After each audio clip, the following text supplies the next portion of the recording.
Hello, YouTube. This is Dark Tower Palaver, and we are here for the first episode of the new year. We're here doing a live stream of our podcast, so go ahead and, just know that you're about to have a long video. This isn't a short little video of any kind. This will be our full podcast here. So welcome, though, to 2021, or 2022. 2020 doesn't count still. That's why it's thrown me all off, because I don't even count that as a year. That was, 2020 was 2 months long? Just felt like it. So, 2022, starting the year off here with our first episode.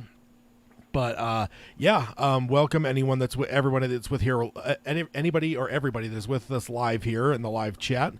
Let's see, I think I'm actually on, let me flip it over to have our cameras on there. I accidentally screwed with the thing and changed it to slide only. So there's us. There we are. Visually wise, yes. Normally I don't screw around with the thing too much, but I've done some adjusting, so accidentally clicked it over, and yeah. But here we are ready to go for, it's going to be Roundtable 115 is what we're going to be starting here. Hello, Mike. Hello, Agamorphy. Happy New Year to you guys. What's the rule on that? How long can you say Happy New Year? I think January. See, I think we're about at the limit now. I think the first couple of weeks of January, and then you're done. Like, it's the 15th. I think we're pretty much the absolute limit for me. It is still a new year. I've seen some people that will go into like February and further and still be saying it. No, and I'm like, that's insane. It's basically it's just kind of like the like the next holiday kind of thing, you know. Once you hit February, it's Valentine's Day, you know. Then you start saying, "Hey, happy day that people got massacred." Indeed. So let's go ahead and hit the old intro and get started on the episode. The full podcast episode. Get it started.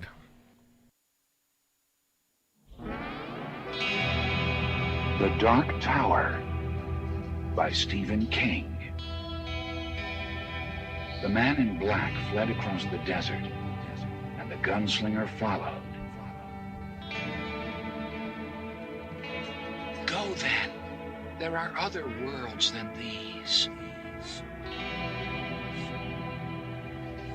Death, but not for you, gunslinger. It's time we had our own Palaver, I think, and it's going to take a while. And yet, dauntless, the slug horn to my lips I set, and blew. Child Roland to the Dark Tower came. We are content, one from many. Let the Palaver begin.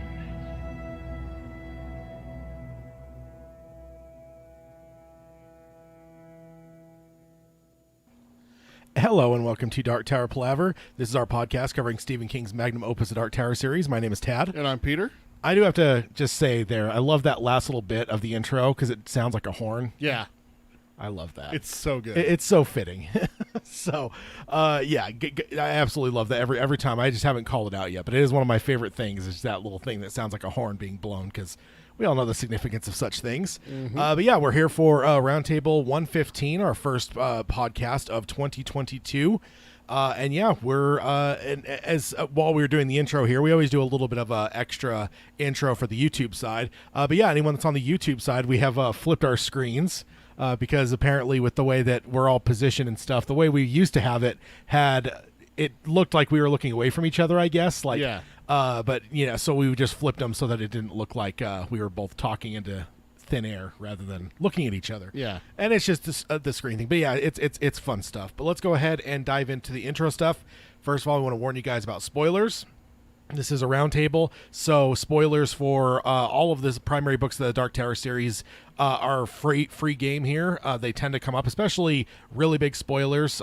We don't do it on purpose. It just kind of happens. So if you haven't finished the 7 primary books of the Dark Tower series, you may want to hold off and stick to our book club episodes. Our book club episodes have recently been, we added a spoiler section, but we keep that to the very end of the episode, and we make sure that you're very aware of it. So you can actually listen to probably 95% 95% of those episodes and not have to worry about any spoilers happening. So with the book clubs, we stay where we're at or before. We never jump ahead and spoil the end of the series or anything like that. Whereas roundtables, that happens all the time. So that's your warning on that. If you want to find us, you can find us on Apple Podcasting, on Spotify, Stitcher, or any podcasting service. You can subscribe, rate, and review us on any of those services, and that would be appreciated. You can also find the show notes at darktowerpalaver.com. We have all of the stuff that we cover in today's episode. For instance, all the articles or whatever. If you want to read the full things, you can find the links over at darktowerpalaver.com. As well as you can find the links for basically all things Dark Tower Palaver. You can also support the show on Patreon at patreon.com/darktowerpalaver. And if you want to contact us, you can do that in a number of ways, and Peter can let you know what those are. The best way to reach us is through email. It's darktowerpalaver@gmail.com. And then, like Ted already mentioned, we're here on YouTube. It's youtube.com/darktowerpalaver. Come see our screens get, our cameras now are switched. Getting flipped, yeah. So when I look, I'm actually looking towards Tad on screen, which is awesome. It's kind of one of those like screen logic things though. Yeah. Like we've always been looking at each other, but when you guys are watching, it looked unnatural. Yeah, it looks like I'm looking off the screen. I've always kind of noticed it, but like it was never like enough to like think too hard about it. Yeah. But it was actually Chris from Australia emailed and said something about it. I'm like, all right, now that somebody else has mentioned it, okay, I'll fix it. And I just figured the new year was the perfect time to start fresh with a new format here. I just didn't notice. Yeah. I'm not paying attention really to like the cameras when we're talking and everything. So yeah. But on YouTube, just make sure to like, subscribe, ring the bell to get notifications for when we're going live. And then our social media is facebook.com/darktowerpalaver. And then our Twitter's @darktowerpod. That's @darktowerpod. And our Instagram is darktowerpalaver, all one word. No spaces in that one. And then our merchandise is available at tpublic.com/user/darktowerpalaver. You got the logo on both of them, and then you got the one that just says Dark Tower Palaver, and then you got mine that is the truth. #Tad is terrible. Slander. Unfortunately, I got a new water bottle, so I need to get a new sticker now. So I'm perusing. You should get you a classic Dark Tower logo. No, of course not. #Tad is terrible because it's the truth. It's like the universal truth when it comes to that. You know what I just thought about with our boxes on the screen? It's like the Brady Bunch. On the intro, when they're all looking at each other in their little boxes. I don't know why that's obviously way before my era, but not like I didn't watch Nick at Night and see some episodes. But that's why I started smiling there, because I was like, oh yeah, like the Brady Bunch. They look at each other and stuff. So definitely that's all the information that you'll need. If you're new, if you've been here a while, you probably know all that fun stuff. But yeah, we're here for a new year. Ready to dive into a lot of fun and exciting things. But yeah, I guess the one thing I wanted to check in on you, because now you're into a position where you're listening more. Yep. Have you what king have you added? Have you read anything new or revisited anything recently? Not new. I mean, I think I mentioned it before. I finished Lizzie's story. Okay. Which was a first time. That was a first time, and that was the very first thing I did when I started this job that we were talking about before. Back in October, the end of October. Since then, though, I am going through... I'm not going to call it the Mr. Mercedes stuff anymore. I'm going to call it the Holly Gibney saga. Yeah. Because it's not just Mr. Mercedes anymore. It's not just Bill. It's not even the Bill Hodges trilogy. It's beyond that. Well, it is the trilogy. It's the Bill Hodges trilogy, but now it's become a bigger thing because Holly drags out into more stories, which thank God for that. She's in The Outsider, and she's in If It Bleeds. So I actually have, since the last time we talked about this, I've done all three of the Mercedes. I've done The Outsider, and I'm in If It Bleeds. And I never finished If It Bleeds, so technically, yes, I am into something new. I'm not to where I haven't heard it before. I've heard all that I've listened to so far. Are you in the If It Bleeds story, or are you? Yeah. Okay. No, I'm doing only If It Bleeds, because I did the entire rest of the. You did the other. I did the other three short stories. Okay. I got bogged down in If It Bleeds. Okay. Because you had me do it out of order. Yeah. Because you were severely bummed that If It Bleeds was not last. Yeah. So I put it last, and I got bogged down. Well, it's not that I was bummed out. I just felt that I didn't like Rat as much, and I thought that a part of that might be that Rat came after If It Bleeds, and I just didn't think that was right. I think it should have been structured differently. I don't know, but you're this year though you're going to be diving into more short stories. Is that correct? Yes. I can't remember which one it was, but we talked about this last year. I got a promotion from Audible to re-up for 1 month, and they gave me my one free credit that you get for the month, and then they gave me 3 others to come back. So I got 4 new things, and I think I spent one of those on short stories, because the other one I spent on Lizzie's story. Oh, okay. And that's how I got Lizzie's story. So let me just double check and find out which one that is. So let's see. Night Shift, different seasons. Everything's eventual. Oh, okay, yeah. Yeah. Which is certainly a good one to start with. But And then that's right. I got 5. That's right. Because I got World War Z, I got Billy Summers, I got Later, I got Lizzie's Story, and I got Everything's Eventual. Yeah. All for like 1 month of Audible. Or Yeah. maybe it was 2 months. Is that I had to come back for 2 months, and they gave me like a bunch of free credits, and I was just like, well, twist my arm to get new stuff. Like, Yeah. all right.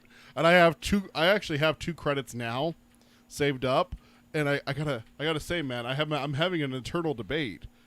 Now I'm gonna make it external. Do I want to do the Gwendy's Box 3 when I get my 3rd one here in a couple weeks? Or do I want to do the Pacific War 3 that you told me about? Yeah. Into the nonfiction Into realm. the nonfiction realm, because you know me, I'm a huge World War II buff and everything, and you're saying you've been ranting and raving about these Pacific books. Yeah. You've been dropping little nuggets on your personal Facebook and everything like that, and talking Yeah. to me at work and everything. And I'm just like, damn, these sound fascinating. And I know there's stuff in there that he's not telling me about, so I'm like, Yeah. oh. And the Gwendy's ones are so short. Yeah. They are so short. Yeah. So it's like, See, that's one of those ones where you just like wait and then buy them. Actually, just buy them and don't use a credit. Because usually when they're shorter too, the prices are a lot lower. Oh, yeah. So when you have the Audible account, you could just like for $12, yeah, they buy give this you book, such a and it's- discount on them. Yeah, and it's like, okay, so what's your monthly fee? And it's like, cool. If it's lower than that, then you're actually paying less to just buy it versus True. using credits. So it's always fun. But yeah, and then Agamorphy points out that the 3rd Gwendy's one doesn't come out till the spring, which we did cover last year as well. Yeah. So that's my thought, is I'm probably going to get those as we get a little bit closer to that. Personally. See, I was looking at Gwendy's Button Box, which is book 1. I was looking at it the other day, and it was before I got my Audible membership when we talked about it last year, or was it just after? It was almost $15. I'm like, Yeah. gosh, that's kind of expensive for not even a 3-hour long book. Yeah. Not even 3 hours. Like, that's not going to get me through one work day. Yeah. But even now with the membership price, it's still $10. Yeah. That's just, man, $10 for 3 hours, man. Well, what am I paying for here? then- A movie ticket? Then get the Kindle. That's Kindle version. That's true. I That's- wonder what it is on the Kindle. Yeah, unless you have space for books, you could buy a physical book as well. Me, I'm just in a way where my movie collection is going to consume me and Oh no, collapse on top of me. So yeah, I'm out of space. yeah, that's why yeah. that's why my default is Kindle. I know there's people that aren't super into that; they like the physical book, and I definitely see that. But for me, it's more of a spacing issue, and so for me, Kindle is kind of my go-to. But yeah, and then And Agamorphy also points out Everything Eventual is Dark Tower integrals, so that's going to be that's a big one. That's I why. think That's why I got it. Yeah, Yeah, that's why I aimed you at that one actually. So yeah. I've been kind of jonesing a little bit for some short story stuff as well. So I might be diving into that realm on some of the ones that I haven't hit yet. So should be fun. But I can't remember. There's one I was thinking of, and I don't think it was If It Bleeds, but there's one of them that they basically said that King basically it was completely random. I don't remember if it was like he rolled a die or something like that, whatever, to order them, or something weird like that, though, to where it was like literally there was no thought into it. I don't think it was If It Bleeds, though. I think it was one of the other ones I read, because I was just like, man, the ordering on this is like really weird. Like, like one of the better stories is right up front. Like, why didn't he maybe structure it toward the end? Like, I don't know. I remember just questioning it and then looking into it and realizing that he was like, yeah, it was 100% random. And I'm like, oh, okay, that makes sense. That's kind of funny. I didn't realize that someone was saying that it comes out in the spring. It gets released 1 month from today. February 15th is what it says on Amazon. Oh, okay. It is. Okay. Yeah, it's 1 month from today. I'm trying to think what else we have for King this year. Because I thought he does have something coming out in the spring, I thought. Let's look up the old website here and see upcoming works. Look at that. It's right from It's right there, and you. Oh, that's all that he has.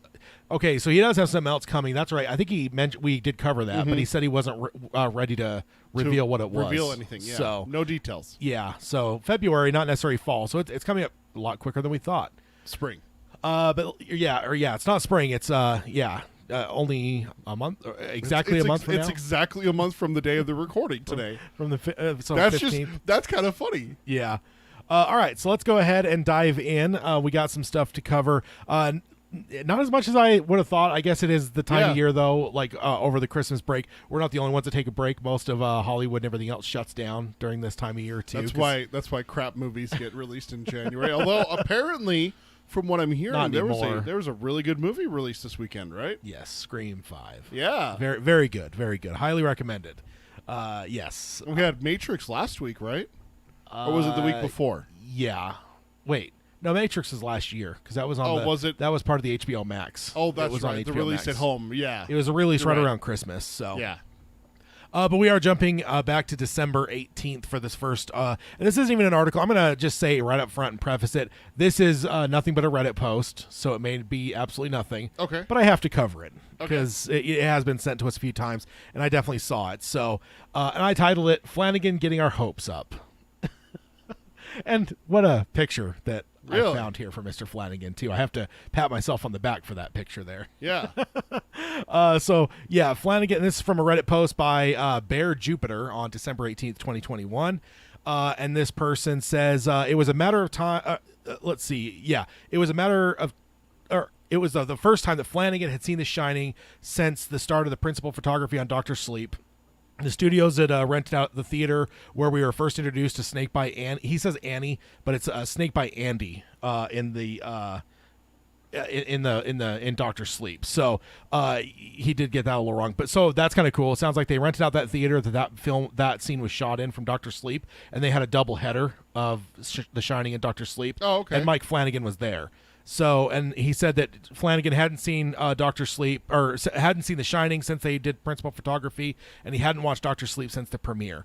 He said it was a pretty cool experience being able to watch such a great movie with the filmmaker in attendance and sharing stories about the production and doing a Q&A.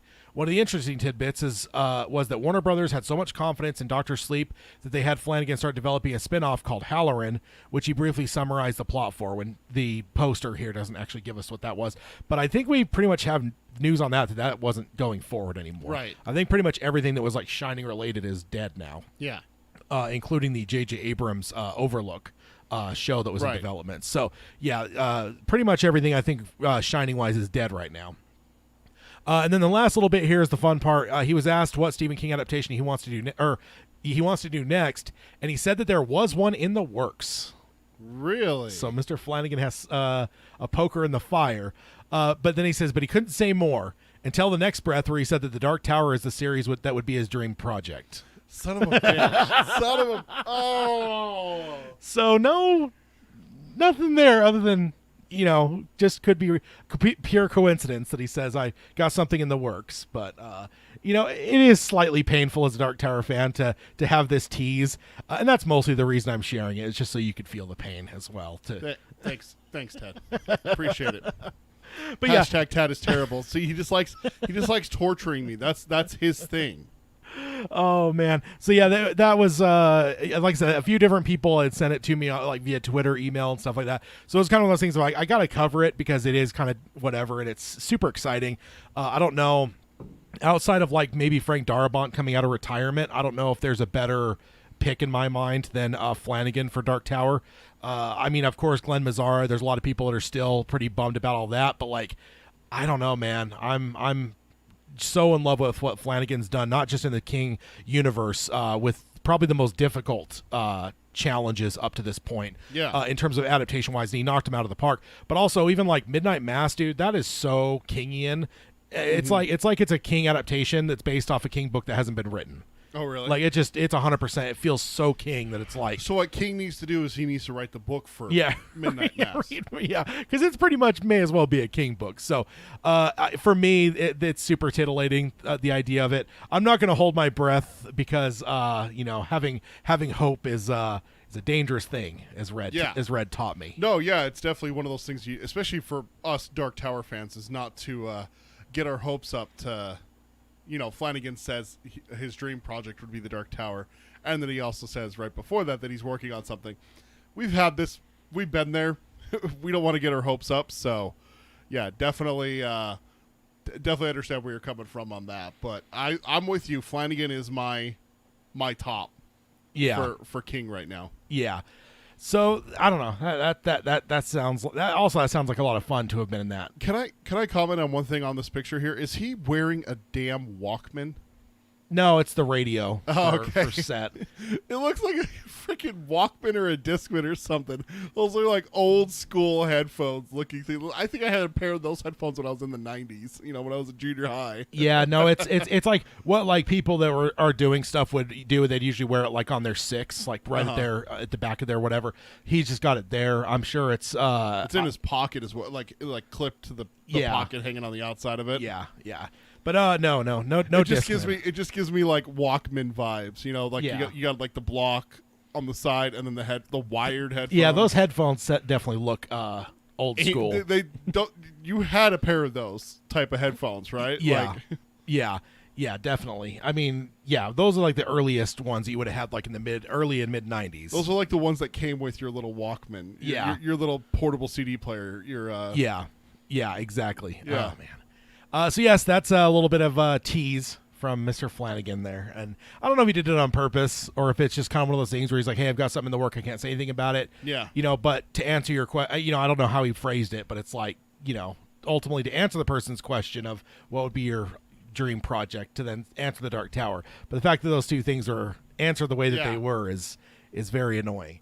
And hello to Alan as well. Alan popped in here in the chat. So hello, Alan. Welcome.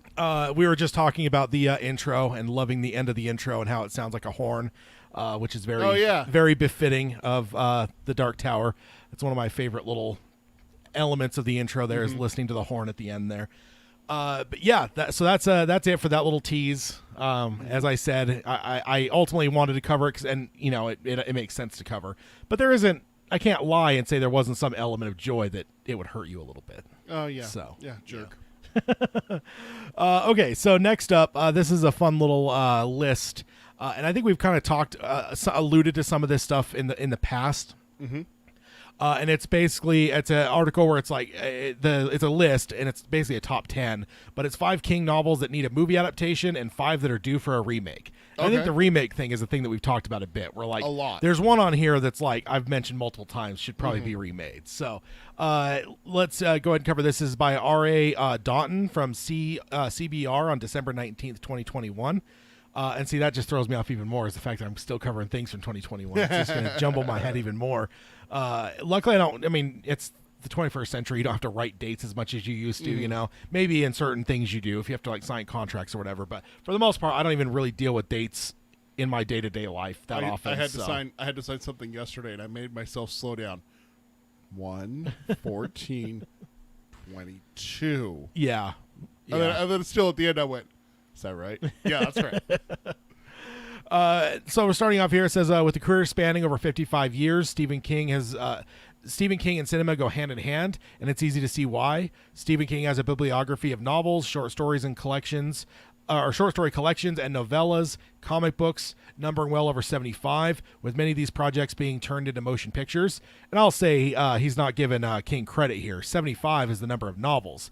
If he's going to include things such as comic books, short story collections, novellas, along with just books, I think King's number is up in the 200s. Yeah, it's up there. So to say 75, that's like 75 novels. And yes, the novels do that. It also includes short story collections, but it's like, there's been some novellas that have been published in magazines. There's been some that have been, whatever. Like if you give King his full credit outside of just, the bound books you'll find at Barnes & Noble, it's going to be much, much higher. Yeah.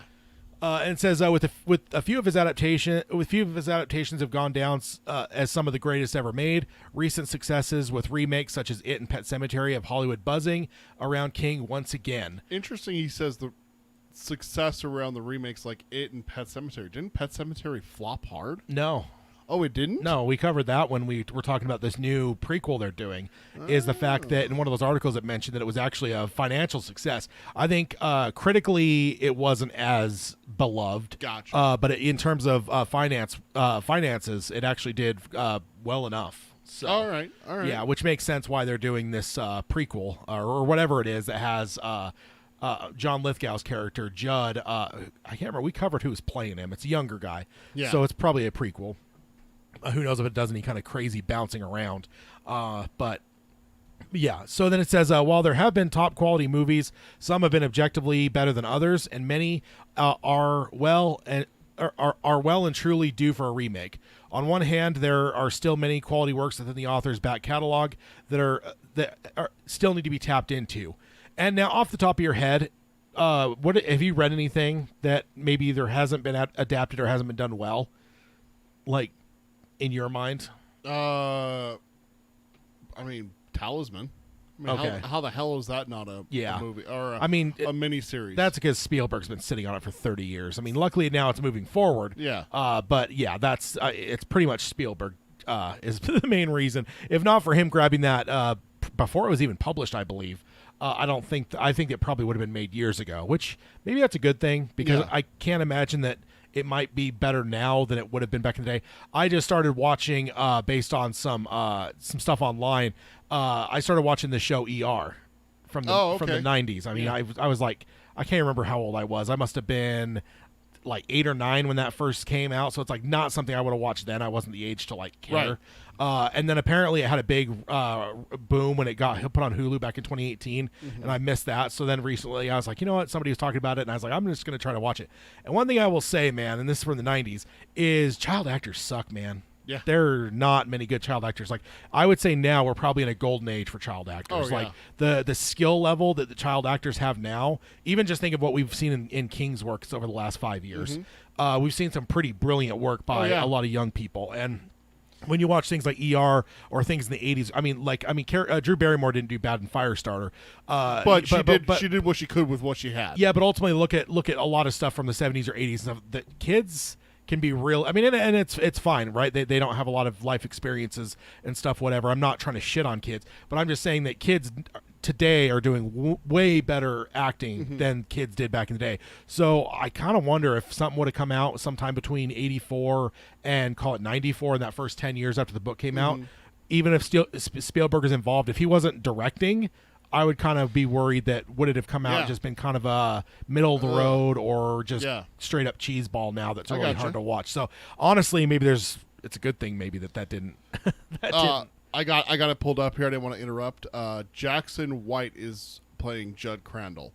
I also want to note it's Judd Crandall, not young Judd Crandall or old Judd Crandall on the Pet Cemetery. So his name's Jackson White is the guy who's cast. Yeah, I for some reason I was thinking that we knew who he was, but no, it was the John Lithgow was in my head from the 2019 movie that of course Dick Solomon playing Judd in the newer version there. I love Third Rock from the Sun. I really do. I need to find out. I don't think it's on anywhere, but I need to watch that. God, I can't remember if it was or if I bought them or something, but I went through and watched a bunch of them maybe a year ago or so. So I don't know. I can't remember how I watched them. Maybe it was Amazon. I don't know. Can't remember. But let's go ahead and start into this thing. So basically, this the way he structures this is it alters every other remake, make. So you don't have any others that you were thinking of outside of Talisman? Well, am I thinking about remakes as well? Because Firestarter. Okay. I mean, that's being made. That's coming. Yeah.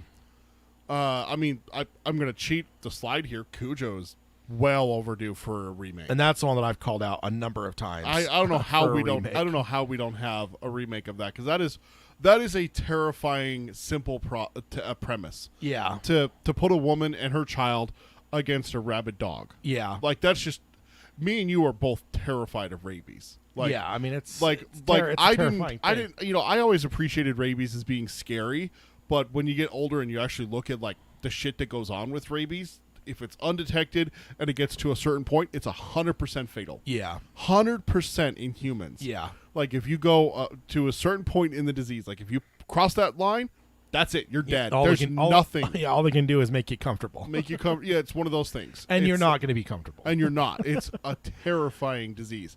So that's one that's easily like jumping to my head. And I already know kind of what he's got on his list. I'm just I just pulled up our extended quartet count, Yeah. which is a good overall list of everything. One that jumps right out is you scroll up to the very top, The Long Walk. Yeah. That's Yeah. that's a big one. I'm trying to think. The Running Man obviously wasn't maybe 100% True to what it was. true to King. Yeah. Let's see. Trying to just flip through and see, but yeah, there's some. But let's go ahead and dive into what he has here in his list. The first one, remake, Maximum Overdrive. And he says the adaptation of King's Trucks also marked the writer's directorial debut. Trucks is a tale in which all machines on Earth become sentient and go on a killing spree. Even King admits that Trucks was a disaster, with his prevalent drug use at the time severely hampering his abilities. And I don't know if when he says Trucks there, I don't know if he means, I think he means Maximum Overdrive. I don't think King has admitted that the short story itself was a disaster. I think he means Maximum Overdrive was a disaster. And he says, while Trucks has gone down in history, he's mixing up. While Trucks has gone down in history as a cult movie, so yeah, he's meaning Maximum Overdrive. Yeah. It is a real shame that King's first stint as a director resulted in such a catastrophe. And then we actually did cover this too. King's son Joe Hill even stated interest in tackling a remake of Maximum Overdrive, which that would be interesting. That would be the first time we have a King thing being redone by Joe. Yeah. Maybe continuing. And I'm just going to pause real quick and say, have you seen the trailer for, is it The Black Phone with Ethan Hawke? Yes. Dude. Yes, we saw it. We saw it with Eternals. Was it? Or was it with the Halloween maybe? Oh no, it was with Halloween. Yeah, I was going to say Eternals. No, that makes it makes way more sense that it was with but it was right around the same time. Same time period. Yeah. I can't say that I've seen a horror trailer that had me as psyched for a movie as that was an original thing. Sure, Scream, Halloween, things that I'm deeply in love with, and I have been for most of my life. But watching that, I was like, I fucking want to see that. One thing I didn't know, that's a Joe Hill story. No shit, is it really? Yeah, that makes sense. Yeah, it's a Joe Hill, I think, short story. So that's amazing. So, one, I want to seek out said short story and read it. So far, Nosferatu is the only thing I've read of his. But, yeah, that trailer has me fucking stoked, man. That looks really good. Didn't you read another one by Joe Hill? No, I bought... What's Fire... It's not Firestarter. He's got one called Fire something. I bought that around the time because I bought that and Nosferatu at the same time. And it was when I was going to my trip to Mexico in 2017. Right. And I ended up just not being in the mood on the plane to listen to audiobooks, so I didn't listen to either of them. And then down the road, I did Nosferatu just on my own. Joe Hill, The Fireman. I was like, Firestarter stuck in my head. Wasn't but of course, Sleeping Beauties Joe Hill too? No, I think that's Owen and King writing together. Okay, that's where I was getting mixed up. I was thinking that one. Yeah, so I'm definitely excited for the Black Phone coming out in the summer too, dropping in the summer. That's me. To me, that means you got some balls for a horror film if you're dropping it in the summer. Yeah, because you're fighting against a lot of different. You're putting it up there against the summer blockbusters. Yeah, exactly. So I'm really excited for that, and to find out that it was a Joe Hill thing. Yeah, I was like, okay, I want to support it. Yeah, that just makes me want to support it if it's Joe Hill's first one. That's because Nosferatu got developed into a series, right? Got a TV thing. I missed that. Yeah, so did I. I need to. I think it was the guy that played Spock. It was. Yeah. The newer Spock. I can't. Zachary Quinto. Yeah, I knew it was a Q. Yeah. So yeah, I need to seek that out as well. Mike says in the chat, Maximum Overdrive needs to be remade. With technology now being smart and all interconnected, the possibilities are so much greater than the original dumpster fire. Hell, vehicles actually drive now. Yeah. You're not wrong. Yeah. I passed a fucking Tesla coming over here. Yeah, you know what? Get. Yeah, I mean, You know what? Kind of made me think of that a little bit. I mean, even like in the trailer for Scream 5, you had the whole thing with like the smart locks and the killers like, unlock whatever. But also the new Child's Play, the remake with Mark Hamill voicing Chucky. Oh yeah, that played into that a lot too, where it's like all the shit was connected and stuff, and like Chucky was able to like turn up the heat in the house up to like 100 and something degrees, so the heater like whatever. Yeah. So things like that, because it's just. It's weird because like it's a weird way where suddenly like the whole like what you'd almost perceive as like a Terminator thing is the now like the Skynet thing. Yeah, it's like now you could use that in a whole lot of different ways. And like Mike's saying, like with the vehicles, that would be terrifying. And just the premise of like when he wrote that and or when he made the movie, the fact that all machines on Earth become sentient, that was a whole different ball of wax then than it would be now. That is an exponentially There's more so terrifying. many more machines. Exactly. So I mean, just think. Let's just look around this room for half a second, and there's a TV behind me. I got a laptop in front of me, a phone next to me, and the laptop would turn into a little chomper like Mario. You got your computer. Hell, even the window air conditioner would fuck us up. Yeah.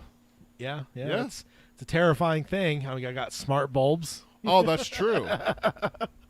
Yeah, it's just it would be a terrifying thought. And we're way more reliant on machines now than there's so much stuff that has built-in Wi-Fi. Yeah, I found out the other day, dude. Fridges do now. They have stoves. Yeah, you can start your stove from your phone before you get home. Like if you're gonna get like a take and bake pizza from the store or something. Now the question is would that work with a gas stove?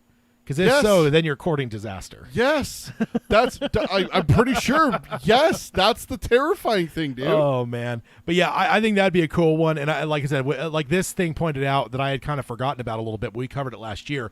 Joe Hill did throw his hat in the ring to say I would love to remake Maximum Overdrive. That would be amazing. And let's just say, Joe, just keep your schedule open now because we're gonna need you to write some Dark Tower books here before too long. Because we want to have Dark Tower books till we die, and King, we might get one more out of him, but with all the other stuff that he's writing and doing well, by the way. One bit in the Palaver section I want to talk about. Let's recapping last year's novels, not necessarily like full on like diving in or whatever, but just some discussion on them. So next up, is The Colorado Kid. Have you read The Colorado Kid? I have not. I have not either. So he starts off here. It says Stephen King's first novel for the crime pulp mystery publisher Hard Case Crimes, which is the latest one is later is that he wrote for them. So the Hard Case Crimes. So the Colorado Kid is the first one. Is a short but sweet look at the world of small-town journalism and unresolved murders that refuse to die. The Colorado Kid features a brilliant ensemble cast. It pulls readers in and fully engrosses them in the case with a mastery that only King is capable of. And then goes on and says, while the story is loosely adapted into the TV show Haven, which I've never even heard of. You haven't heard of Haven? No. Oh. And it says a full-length a cinematic venture would be the best way for the Colorado Kid to translate to screen. Audiences could get the whole story straight up, easy to digest manner in which the Colorado Kid was originally written, which is true. Like if it's kind of a short, brief, cool novel, I think to myself if it's like Later, because I read Later within the last year. Later was just very quick to the point where I remember being pissed where I was like, I want more. Like, I want 300 more pages in this book because this is like, I'm loving it. So if it's that brief, making a TV adaptation of it would be kind of a weird choice. And the fact that it says loosely adapted makes me think that, okay, so you're just taking small elements of it and then kind of building your own little thing. Yeah, I've never heard of Haven before, let alone I didn't know that it was loosely based off a King adaptation. I didn't know that. I've heard story. of Haven before. Okay. So, I don't know. Having not read it, though, I do want to go back and read it at some point. After reading Later, that was one of my thought processes was I want to go back and read the rest of those Hard Case Crimes books that he's done because, I really enjoyed Later a lot. That's the one with the kid, right? Yeah. I was mixing that one and Billy Summers up in my head, and I'm being because they came out the same year. They came out, same year. And so I was like, wait, which one is about the sniper and which one's about the kid? Yeah. Or Sniper and the Kid, if you want to talk about Leon the Professional. Yeah. Agamorphy says, haven't seen Haven. I didn't dig Colorado Kid. It was very weirdly short story. Short, sorry. Yeah. Sorry or story?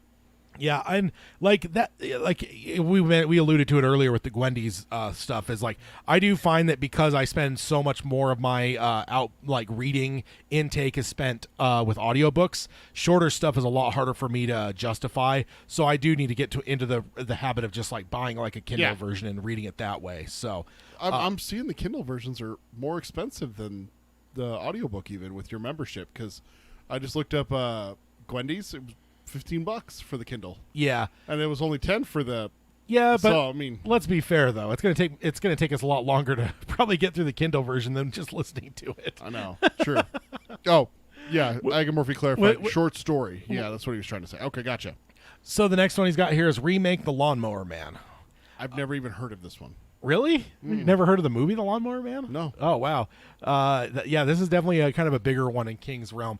So it says, even King, a highly respected author, can run into trouble when it comes to adaptations of his work. 1992's The Lawnmower Man follows a disabled groundskeeper who becomes a god within a digital realm. The Lawnmower Man was so far removed from King's original work and critically despised that King successfully sued the filmmakers. Are you serious? Yeah, that's why I was like, I'm surprised. Yeah, wait, that's something that can happen. Like if you buy a property from an author and you make it, if you make it bad enough and different enough, they can sue you because you changed it. I guess so. Holy hell! I didn't know that was. I don't know. There's a lot that people should sue over that. I don't know all the details of the actual lawsuit, so I don't know. But yeah, and then it goes on and says, while Lawnmower Man was so reviled, the original story itself has a lot of merit. If handled well, The Lawnmower Man could become a successful movie and help to redeem the source material. The Lawnmower Man is to teach us anything. It's that when it comes to work as brilliant as King's, it's always better to stick closely to what made the original so great. And I will agree with that for the most part, but there are caveats. That's all I'm going to say. There are certainly caveats. There are times where you have to make a change or two to make things better. Yeah. We talked about it a bit over the course of last year. Just off the top of my head, I would say Dr. Sleep did better than King's work. I think Flanagan did a better job overall. I think it came out as a better work. Probably The Mist, and I know there's only one reason for the Mist to be better, but it was.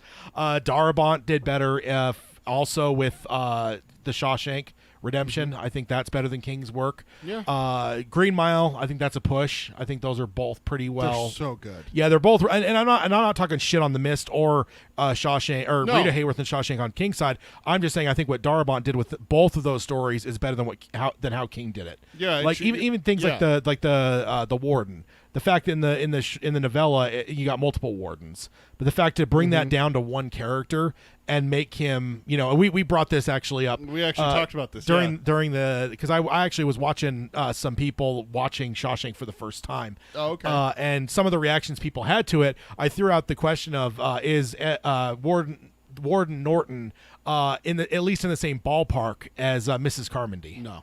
I think he is, man. No. I think he is like the murder of the kid that witnessed or has the account of the guy that actually killed Andy's wife. The throwing Andy in the hole for a month and then just arbitrarily making it 2 months. The whole conversation he has with him when he's in the hole about, I'm going to stop giving you a soft ride. I'm going to put you on the worst, the block with all the, whatever, sodomites, type thing. Like he is a despicable motherfucker, man. Like he is really, really bad. Still doesn't want to sacrifice a child to a god. Just saying. I'm just saying. When okay, I'm not saying he goes over her. I'm just saying he's in the same ballpark. And that's a hard ballpark to get into. I'd say who else belongs in that ballpark at all? Exactly. She's by herself. But I think because she's so evil. I think Norton's it, and again, that's one of those things that's more of a Darabont creation. Yes, because he amalgamated all of those wardens into one to the point where, so he probably gets a lot of credit for what Norton was. Yeah, but yeah, Norton, I still think it's not even like they're on like the same level or whatever. They're not playing the same position on the field, but they're on the same ball field. is all I'm saying. Norton is a despicable fucker. Next time you watch Shawshank, I want you to keep it in mind and text me, because I think you might just be a little bit, because when you watch it, it's been a while since I will say it's been a while since I've watched Shawshank. Yeah, I have seen The Mist more recently than the Shawshank Redemption. Yeah. So yeah, that is saying something. And I will say, even on that field, Mrs. Carmody stands higher, because I will say that no matter how long it is from your last rewatch, you remember her. Oh, goddamn way right more. But I think there's just so much going on. I mean, you got the sisters, you got Hadley, you've got like all these other things that are like, whatever. There's even Red is going to take away from it, because there's so much more going on. Yeah, there's only one thing really to focus on with The Mist. Is do we go? Do we stay? Well, I'm just saying in terms of there's also other hated characters like Hadley, the sisters that are attacking Andy constantly. There's other characters that kind of get you going at certain points. But I think when you really focus in on like when you watch the movie, you're like, holy shit, dude, this guy is a fucking and then not to mention the fact that he's this corrupt guy, right? Like he's taking payoffs to like not bid on. He's a hypocrite. Yeah, he's a dirty, filthy hypocrite. If he hadn't have been a coward, he would have ended up in the shank. Like, that's where he belonged. Yeah. Is he's just as bad, if not worse, than anyone a lot of the people in there. Yeah. I mean, what it was Red in there for? Murder. Yeah. Yeah. Yeah, I mean, so yeah, you give him a conspiracy of murder for the kid. For the kid. Shooting the kid.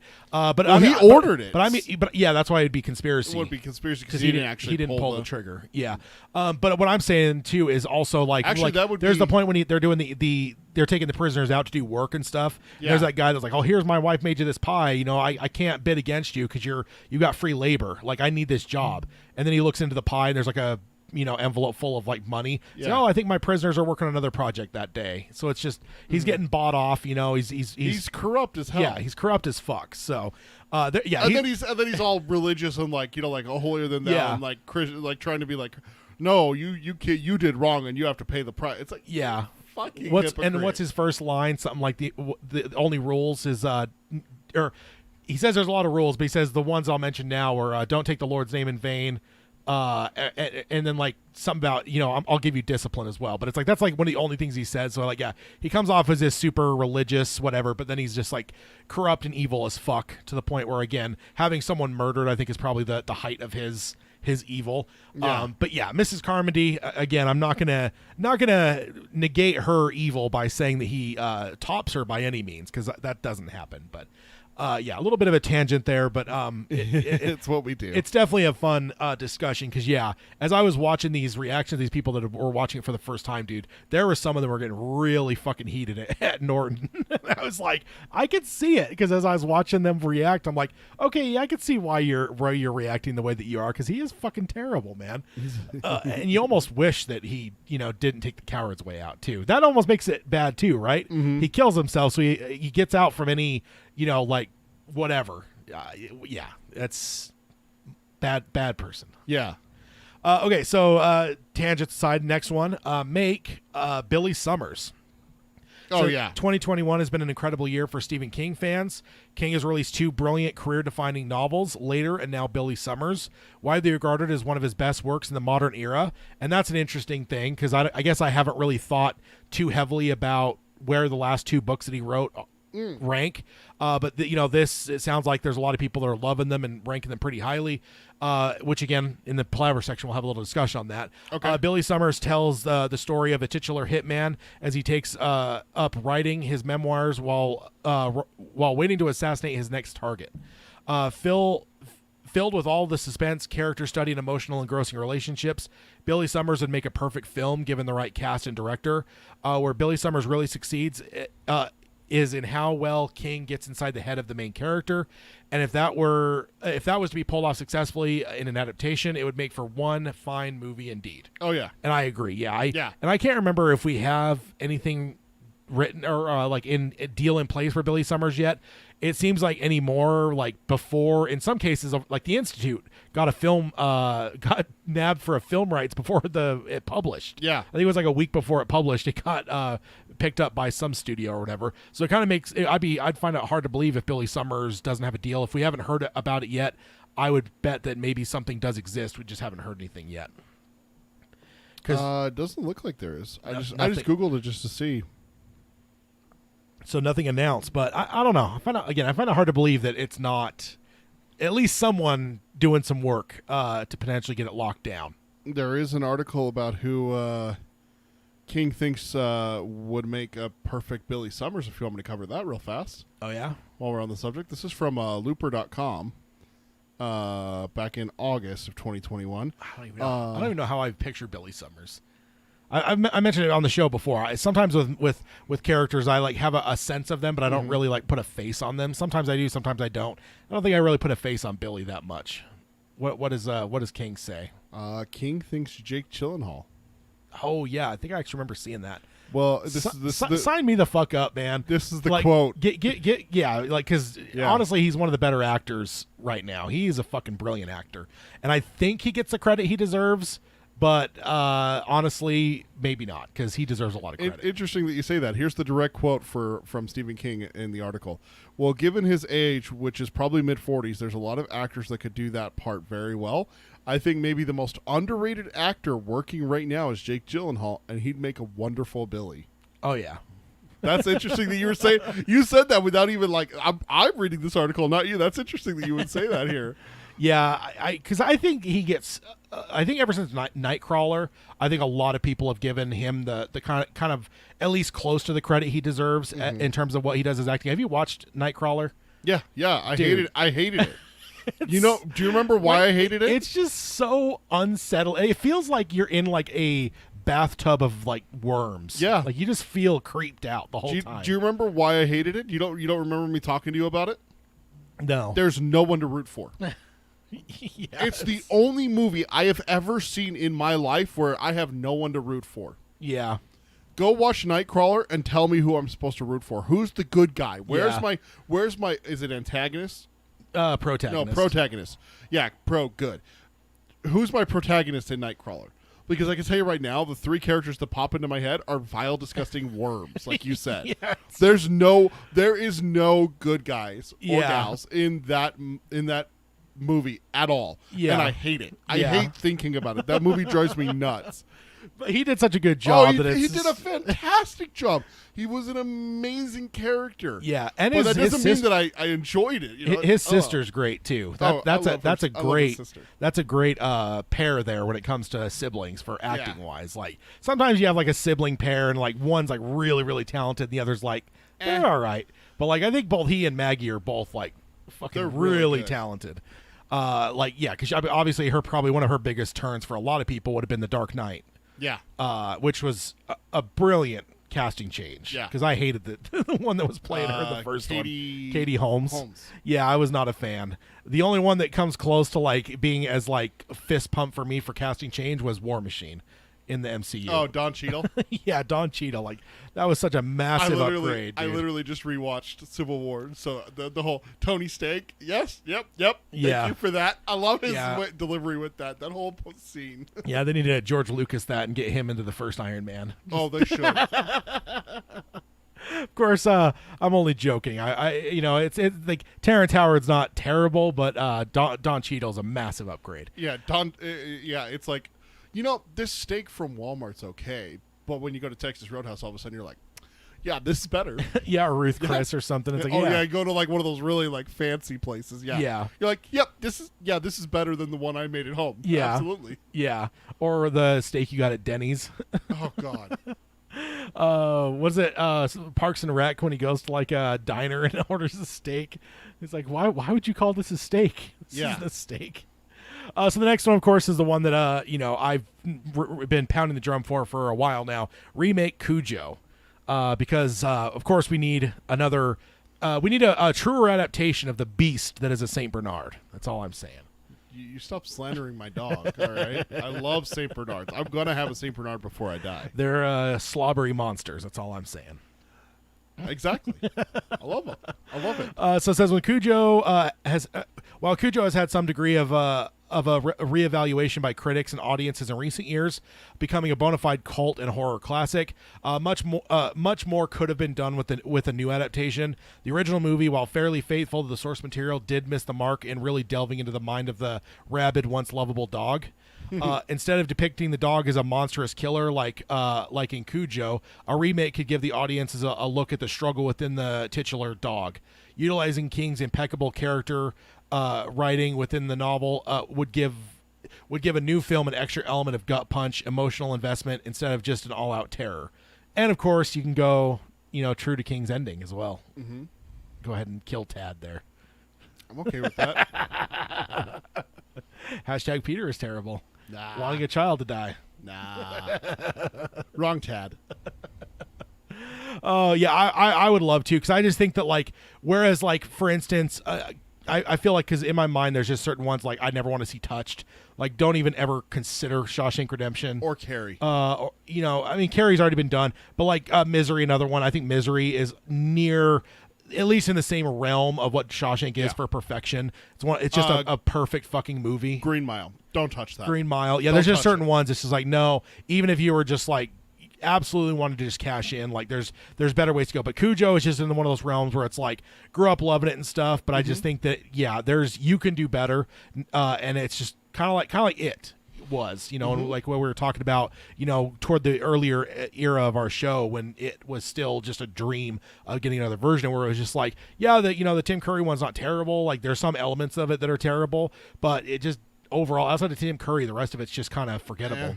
Yeah. And it's like, so let's get another version. I think Cujo's kind of the same way, where it's like, dude, you could really nail a new version of that. Yeah. Like, and right now we've got Salem's Lot coming. I think Salem's Lot, the old version, is 100 times better, or not 100 times. It's a lot better than I think than what Cujo was, and they're doing a new version of that. And then like you mentioned Carrie, they've redone a few times. They're doing a TV version. I think they're working on a TV adaptation or something now. Oh, geez. So there's different things that almost don't need to be remade that are, and I just think Cujo is just kind of in that realm where it's like, do a new version, man. I think you could do something really cool. Yeah. And again, got to make sure everyone knows that you can't trust a Saint Bernard. Yeah, you can. Yeah. Yeah. You think Beethoven, and then you end up with Cujo. You're going to love my St. Bernard when I get him. I know you are. Oh, and then the next one we actually talked a little bit about already in this episode, Gwendy's Button Box, Make. Yeah. So Stephen King and Richard Chismar's supernatural horror trilogy is so ripe for adaptation. And I will pause and say that, of course, this is somewhat speculation because the third one hasn't come out yet. Yeah. It's so ripe for adaptation that it seems bizarre that it hasn't been snapped up already. With 2 novels already released, with the third and final chapter set for publication in early 2022, Gwendy's Button Box spans the entire life of Gwendy Peterson and would be a perfect fit for a 3-part film series. Gwendy's Button Box is set in King's ever-present town of Castle Rock, Maine. Yeah. Castle Rock could also serve as an introduction to the expanded King-verse that, since the disappointing cancellation of Castle Rock TV show, could create a whole universe of connected films set in and around the same place, which, of course, is that, yes, I mean, sign me up for that. Of course, I'm going to just say I want even if you want to call it that it's not canon, because it would maybe change some things about whatever, but I want a Holly Gibney show where she investigates the King universe. Holly shows up in Derry to look into it. Holly shows up to the Overlook to look at, I just, and then Castle. I mean, there's just all kinds of places. Imagine just kind of like an X-Files-ish type show, but it's all set in the King universe. And it's Holly investigating. What better could you do than maybe even throw Jerome in there? Holly and Jerome. Her and Jerome. And I grew up with the X-Files, so I do love that format. And I would certainly not say it's going to be exactly like X-Files. You're not going to do like 20-something episode seasons, but like do like a 10 episode season. Do a Netflix show. And maybe that's all you have to do. Maybe it wouldn't even justify multiple seasons. It would be really up to do one season and don't do all your heavy hitters, because then you leave people wanting. Wait a minute, you mean to tell me she didn't investigate the Dark Tower? She didn't investigate Derry? Like walk-ins. Yeah, what the hell? Walk-ins would be the big one. Absolutely. Because that's the thing is too, is it wouldn't even be like the full. You wouldn't even have to go full novel for a lot of these things. You could just do elements of them. If it's doing The Shining, it's just going to be the Overlook. Like there's nothing else to do.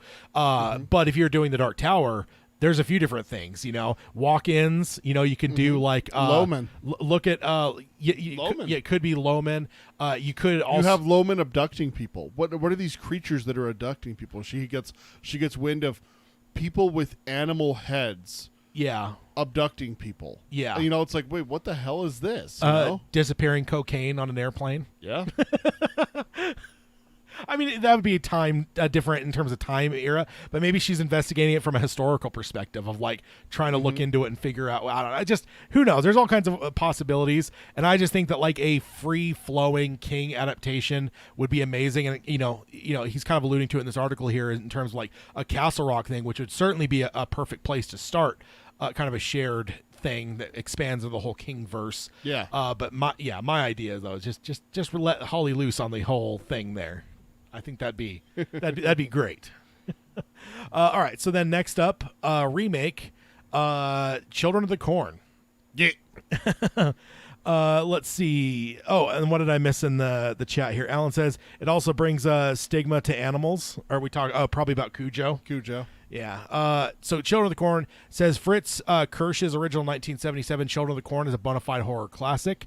It is just unfortunate how the series has progressed from that point, or from that brilliant original entry, spawning a franchise that is still going to this day, which is true. A new one just came out not too long ago. I think it went straight to video or whatever, including over 11 entries of sequels, remakes, and prequels. None of them, other than the first, are very good, which is true. It just keeps going, man. I remember like it was a number of months ago. I went to like I think it was at a Walmart or something. I wanted to go look at the movies, and I saw like in the new release section, Children of the Corn, and I was like, wait, what? I'm like, what?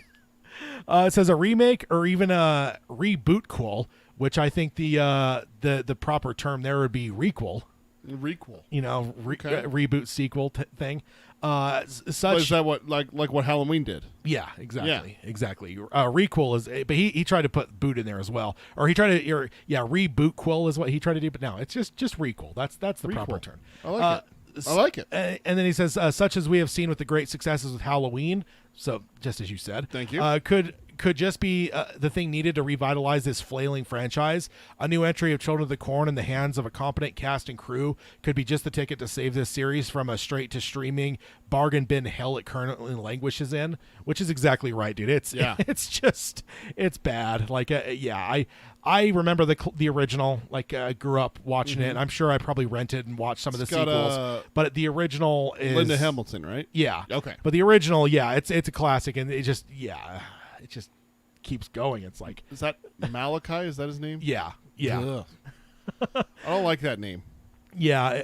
Why? Malachi it sounds evil. Like it does. Yeah. Like he's not helping it. I think it's a biblical name, but It yeah, is. It is. It absolutely is. I remember it, but still, there's like different versions of Malachi. This one is the most prominent. So what you're one. saying is, if I ever have a kid, I should name it Malachi No. If you ever have a kid, you're naming it Oi. or Damien. Oi. You have It's all for you, Damien. You have to name your kid Oi. Why would I name my kid after some little mangy rodent? Don't. Oi. There it is. Oh, see, I gotta hurt you. Gotta stick some of those knives into your ribs there. Hashtag Todd is terrible. Next up, Make is later. Yeah. And then Alan says, "Yeah, ew, I don't like that name because this movie for real, yuck." Yeah. Yeah. I'm telling and then you. he throws out Walter. That's a good name for a kid. No. Randall Flagg. Make Flagg his middle name. No. I mean, it'd make the kid a lovable kid. The Chris just popped in and said, "Hi, everyone. I wish you all an excellent 2022." Thanks to Chris. Yeah, thanks, Chris. Good to see you. Yeah, I think I would. It's not Chris. It's the Chris. But if I were to name my kid, Randall Flagg, and then last name, the problem is I would never not call him his full name. I'd always call him Randall Flagg. You just call him Randall Flagg. Like, you can't just call him Randall or Randy. No, it'd be like, Randall Flagg, get over here. Hey, Randall Flagg, go to school. Hey, Randall Flagg, what homework do you got? Like, see, children, this is the one that you don't play with. Don't talk to him. Don't even look at him. and then if first time he has show and tell, I'll send him to school with an Ouija board. There it is. Oh man, but yeah, Malachi. It is a very creepy name. Honestly, I wonder if it is Children of the Corn that caused it, because ultimately I don't know what biblical context it has.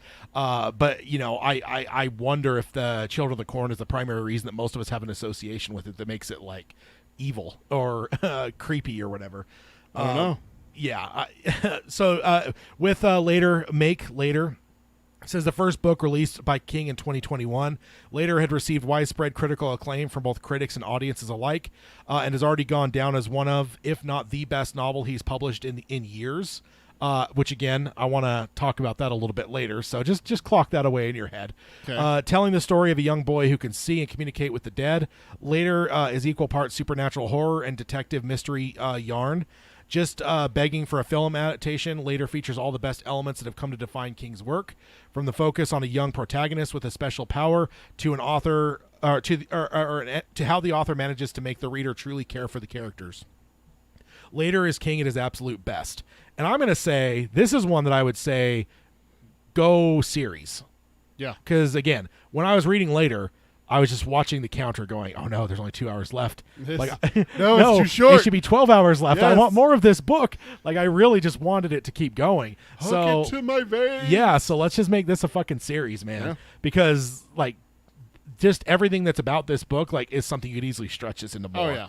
Like, yeah, cover, like, whatever's in the book in the first season. But you've got plenty of opportunities now to go on and tell other really great stories. So, very, very much agree with Later there.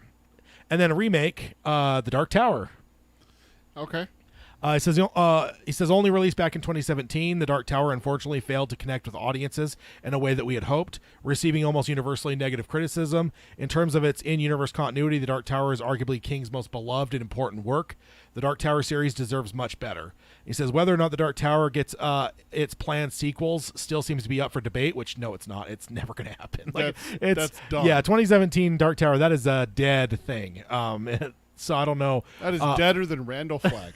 Hey, too soon. You should have said dead as, as dead as Oi or something. Nope. He's on the screen, so you got to think about him. Mr. Flagg, he's something great. No. I do think Alexander might still be one of my favorite flags, though, Yeah. even though the overall Stand miniseries was not great. But yeah. And he says, but then he goes on and says, however, if the plans continue to fall flat, then it should not be the last time this wonderful series is attempted on the silver screen. I don't know if he's like thinking that the Glenn Mazzara series was a sequel to this, and maybe that's where he's getting confused. Because, like, yeah, I don't see how you can confuse that there's any potential of anything coming out of this 2017 movie. So maybe he's just confusing the Glenn Mazzara series as maybe a continuation of this, which, to be fair, originally the whole plan was movies and series connected. So I could see where that confusion can arise if you're not like us and so obsessed with Dark Tower that you follow every single minute update as it happens. So definitely can see where that confusion comes from. But I agree, remake Dark Tower, but please let's do a series with Mr. Flanagan in charge on HBO Max, or HBO, not even HBO Max. I want like real full on grade A HBO. There you go. Same place as Chernobyl or Game of Thrones or The Outsider. I want to watch Chernobyl again. Yeah, I'm going to. I was thinking about it last night. I'm like, I should throw Chernobyl on again. You know what always stops me? What? That one episode. Oh. That one episode. I believe it's titled "For the Happiness of All Mankind," which is episode 4, which is a very, very, very deceptive name for an episode because there is no happiness in that episode. It's so hard to watch. Literally, that episode is the reason I don't watch that show more. I've probably watched the overall show at least 5 or 6 times. And it came out in like 2019, I think. But I've watched the finale, though. The last episode, I've probably watched that almost a dozen times. I love that episode. But, but overall, the overall series, dude, there's been multiple times I've been like, I want to watch it again. But then I think to myself, wait, episode 4. And then I just don't watch. No, I have to watch that. I don't watch it because I'm like, I don't know how I can handle that episode that much. Yeah, I don't know. I'm not going to say it's on the same level as like Schindler's List, but it is in the sense that like it stops me from. That was in the ballpark. I don't just throw Schindler's List on because it's like, dude, that's a fucking hard ass movie to watch. Like you have to be really really ready and in the right mindset. And like honestly, that episode is kind of the same way. It's just one of those things. Like I've really got to be prepped for it because I can't just like just walk in after a day of work, kick No. my shoes off, and then throw on episode 4 of Chernobyl. Like, no, that's No. not going to work. That'll just ruin everything about my Yeah. day. Whatever. So, but what were you going to say? Mike says in the chat, one of King's most underrated villains, talking about Randy Flagg there. I mean, I don't know about villain, but It's true, though. He is a villain. I mean, and then Alan points out he does end up being Mordred food. So, again, as I always say, Flag bringing people back from the dead, rolling, killing whole towns. I think it's clear who the hero is around there. I don't know if Well, what about sending the entire town to kill one person? That seems pretty evil. Sylvia Pittston? No, Sylvia was directed by someone, sir. I don't know. Yes. I don't know. Yes, seduced and impregnated with a demon by a certain someone. I mean, anyone who impregnates someone with a demon, automatically, sir. That's like right there. Stop. Well, then that's it. Then Roland too. His not a demon. offspring's a demon. No. Mordred's a demon. Mordred's part demon because of the Crimson King half, not What? because of the Roland half. The Roland half is human. Well, then maybe the half of the demon of Sylvia Pittston that's good would have been the Flag side. There is no good. There is no half. It's one father, not two. Slander. No. Slandering my boy. No. Then the last one he has here, Make Joyland. And this is actually one I've not read. But this actually, have you read Joyland? No, I don't know this one. It says how Joyland still hasn't been received, or how Joyland has still not received a cinematic adaptation since being released almost a decade ago is a mystery. While there have been attempts to bring Joyland to the small screen, all news on that front appears to have gone quiet, leaving King fans wondering what is going on. Arguably the best King book of the last decade, Joyland mixes his signature character-based, suspense-driven excellence with plot and the setting so tantalizing that it's impossible to put down. The relatively short but immensely sweet book is perfect length to be adapted into a film, and hopefully one day it will be. So yeah, I mean I know about Joyland. I've scrolled by it a number of times. I've been looking for a book to buy or whatever. But yeah, I've never really heard it called out in such a way that it was so great. No. What? Set in the small town Yeah, North Carolina amusement park in 1973, Joyland tells the story of the summer in which college student Devin Jones comes to work as a carny and confronts the legacy of a vicious murderer, the fate of a dying child, and the ways both will change his life forever. No, working as a carny. Carney. Carnies. That's the best No. part. Is it's like a carny amusement park. That's the whole reason it's a great setting. I knew about that. Oh, and then Alan says, "Oh, guys, it's awful. Ted, you are relentless." It's true, he is. Oh, He's man. also a monster. I got to get some make sure some Flag people are in the chat here to support me. Since all you slanderers seem to be outnumbering everyone here. All right, so jumping over to the next article here, and this is an interesting one. What is King's top-selling novel? And then it says solved as part of his headline. But this is by Christopher Kokoski from Writing Beginner. But it doesn't really have a date. It seems like this is just the guy's blog. Now I'm gonna just say right up front that and he kind of covers this a tiny bit, but there's really no way to know this truthfully. Ultimately, the only people that know are publishers, but the problem is that most King books have gone through multiple publishers now. Yeah. So literally, there's probably not a human being on Earth that actually knows this. Even King himself probably doesn't know the truth of how, like they know the overall count, like that, whatever that's been kind of thrown out there. But in terms of like what each book is sold, like in any kind of detail, probably King doesn't even know that because it's spread information. Yeah. So Real fast before you dive into that, Alan says, "Carnies, what an oddly specific hang-up, LOL. Is there something we should know, LOL?" I was like, no, it's just carnies are creepy. I mean, it's just a general, Don't only trust- two things scare me, and one of them is nuclear war. What's the other? What's the other thing that scares you? Carnies. Of course, that's a Simpsons reference, right? No, Austin Powers. Oh, it's Austin Powers, yeah. Circus folk. Nomad, No. Oh, man. That's all I always think about. Like, imagine someone's fears being nuclear war and carnies. Carnies. Like, Austin Powers is a fucking comedic work of fucking genius, man. The Yeah. first two movies are just absolutely fucking incredible. No Malachi, that's right. But yes, so just giving it a preface because he does have a pretty good thing to come up with a number, but there's really no way to know if it's true for the overall whatever. But it is actually a pretty good way to get some numbers, and it probably gives us a pretty good idea of what King's best-selling novels are. Yeah, and then Alan, small hands and smell like cabbage. Yeah. Oh man. Apologies to any carnies that might be listening. Let's just start off this article here. So Chris says Stephen King has sold more than 350 million copies of his best-selling books worldwide. But which one of his books has sold the most copies? He says, I had to do a surprising amount of research to find out. Then he says, what is Stephen King's top-selling novel? So just throwing out a spoiler right from the top, Stephen King's top-selling novel is The Shining. The novel was first published in 1977, or 44 years ago, as of 2021. When you multiply 44 by the yearly book sales, 15,732, you get a total of 692,208 copies sold. So again, there's some he highlights kind of how he comes up with some of these numbers, but there's some things that don't fully account, right? Like a lot of this basically, I'll spoil and say it comes from Amazon. Okay. So yeah, but we'll get into it here. But I will actually change the old slide here. So we have The Shining.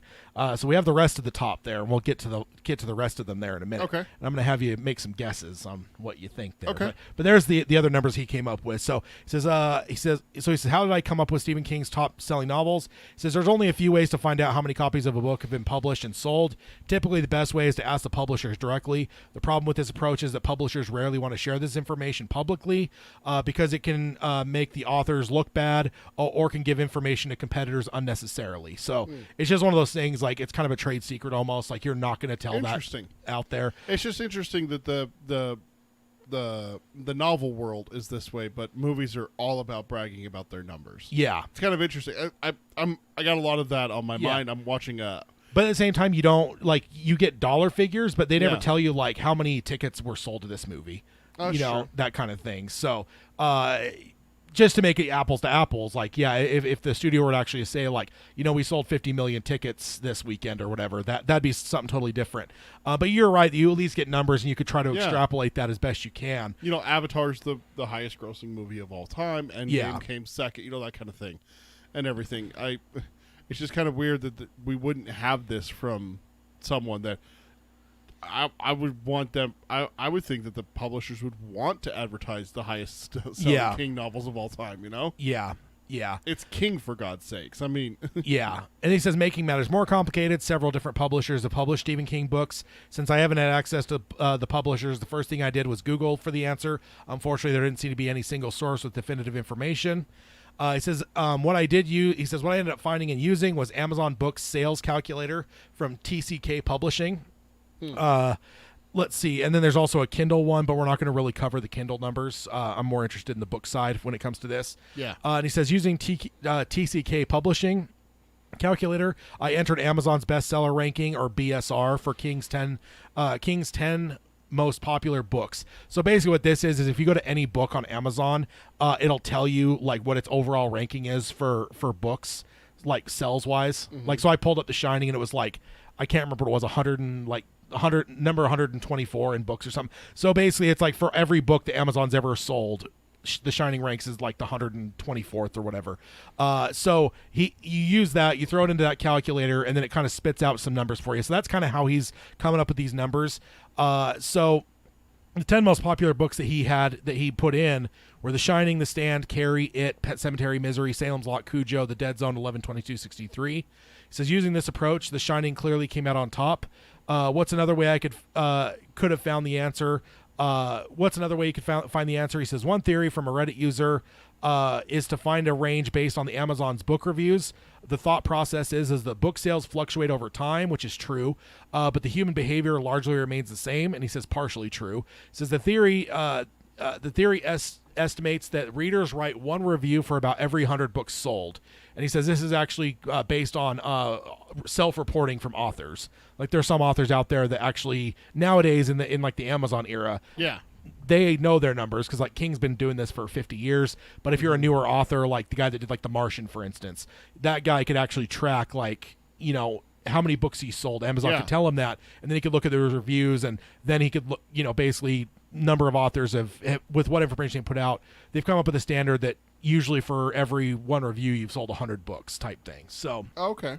to find an approximate range of book sales, you would calculate the book sales at high, medium, and low range. And then there's like a math equation for that. Using this approach, here's a look at the range of sales for The Shining. So the number you have up on the screen, 692,000, is the way that he actually went.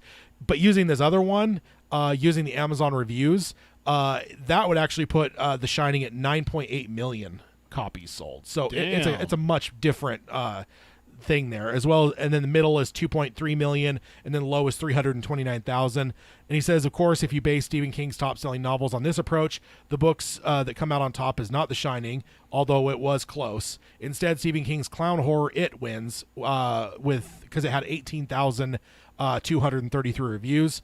So using their little equation there, that means if you use that equation, it would have sold 10.9 million copies. So yeah. Okay. But he's not using that one. He's going to use the other calculator, but he is just kind of giving credit to that other thought process. And he says, for this article, however, we'll stick with the Amazon bestseller ranking calculator to give us The Shining. And he says, why is The Shining King's top-selling novel? Published in 1977, The Shining is one of King's earliest bestsellers. In fact, the book became so popular that it spawned a blockbuster movie with Jack Nicholson, and nearly 50 years later, a sequel called Dr. Sleep, that's not right, because The Shining came out in 1980, and that was not 50 years ago. So, not even nearly 50 years ago. So, he got that wrong a lot. But I'm thinking he's probably meaning from the book publishing, most likely.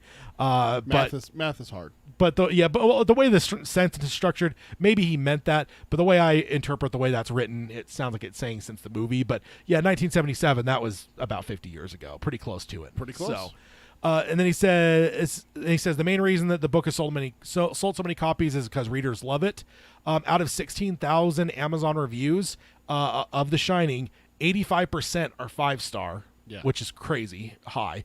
10% were 4-star and 3% were 3-star. That means 97% of fans enjoyed the book, with an overwhelming number enjoying it a ton.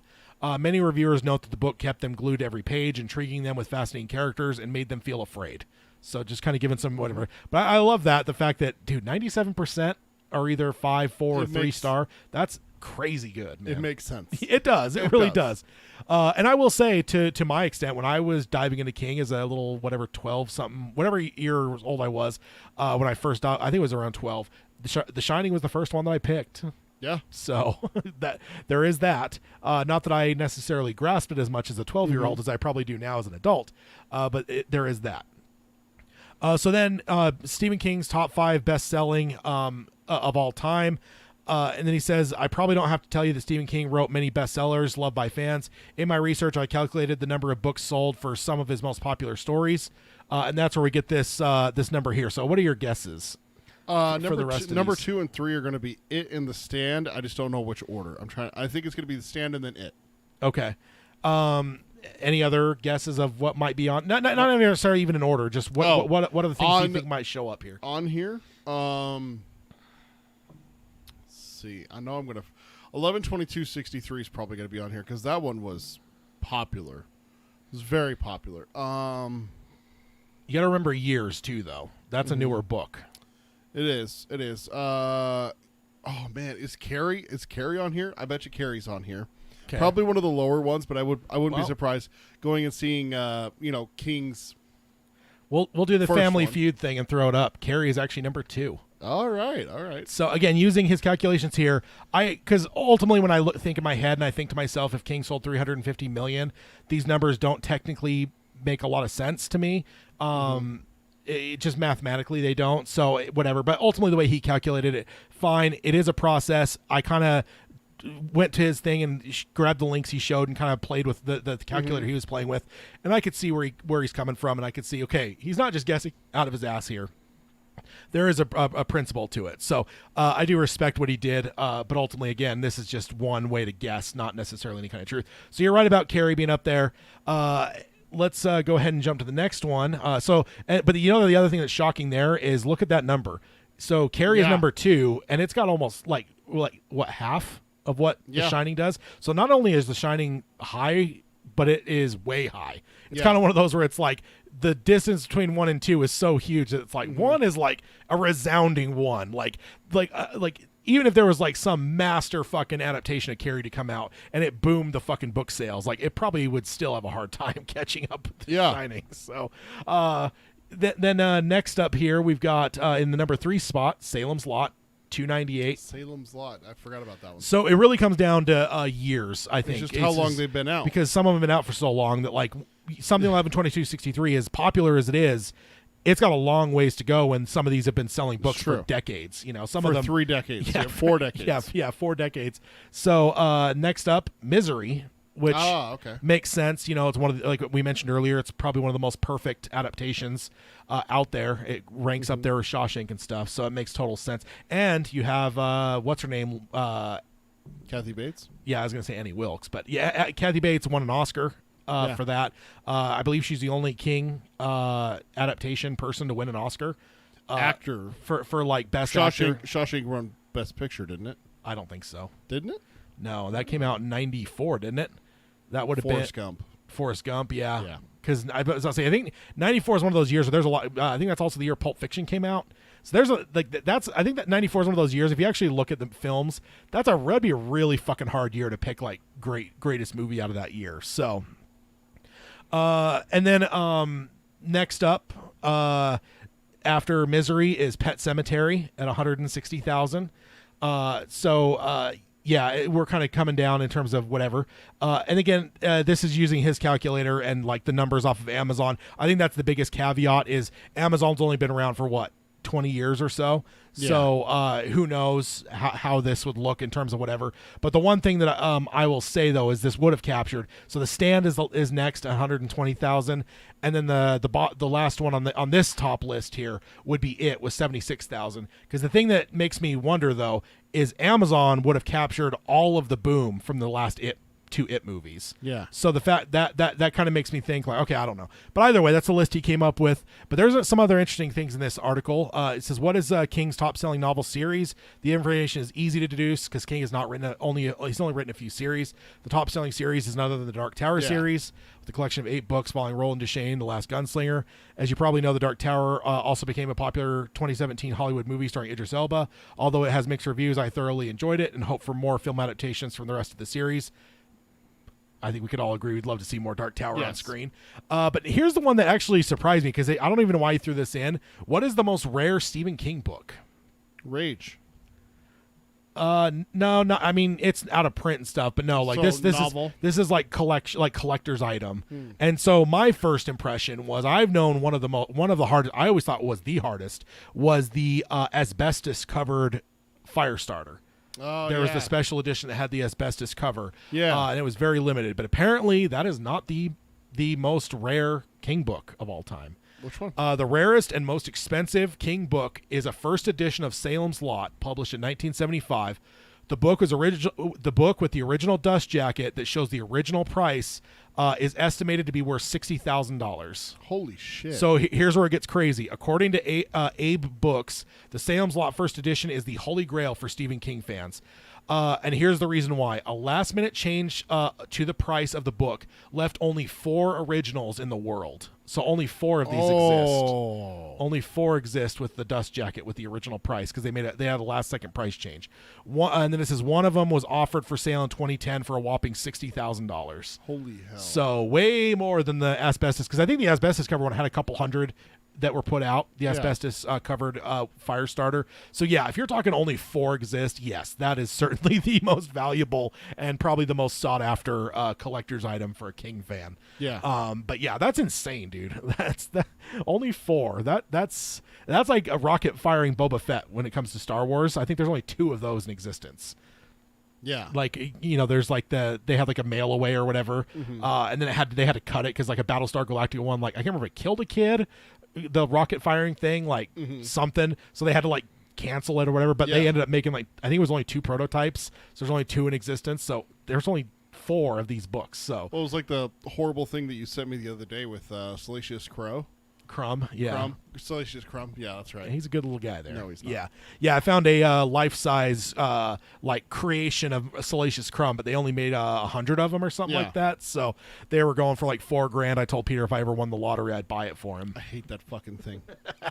I hate everything about that creature. The way it moves, the way it squawks, the noises it makes. It's I'm horrible. surprised because it attacks 3PO. You don't like it since you're such a 3PO hater. No, I like 3PO. I don't want anything bad to happen to 3PO. Seems like you always talk shit on him. He is a worthless piece of shit. He doesn't do anything. He's programmed for etiquette and protocol, not Yeah, for exactly. battles. Exactly. We don't need that shit when we're trying to take down the evil empire. We need droids that actually do shit like R2D2. So, And then Alan says, unless there's a Book 9 manuscript of Dark Tower sitting in King's basement, wish, wish, wink, wink. I mean, yes. Oh, yeah. In that case, we'd be doing the fanboys thing and taking a cross-country journey to break yeah. into King's mansion and grabbing said thing and reading it. yeah. I'd get the little spy camera, taking pictures of the manuscript.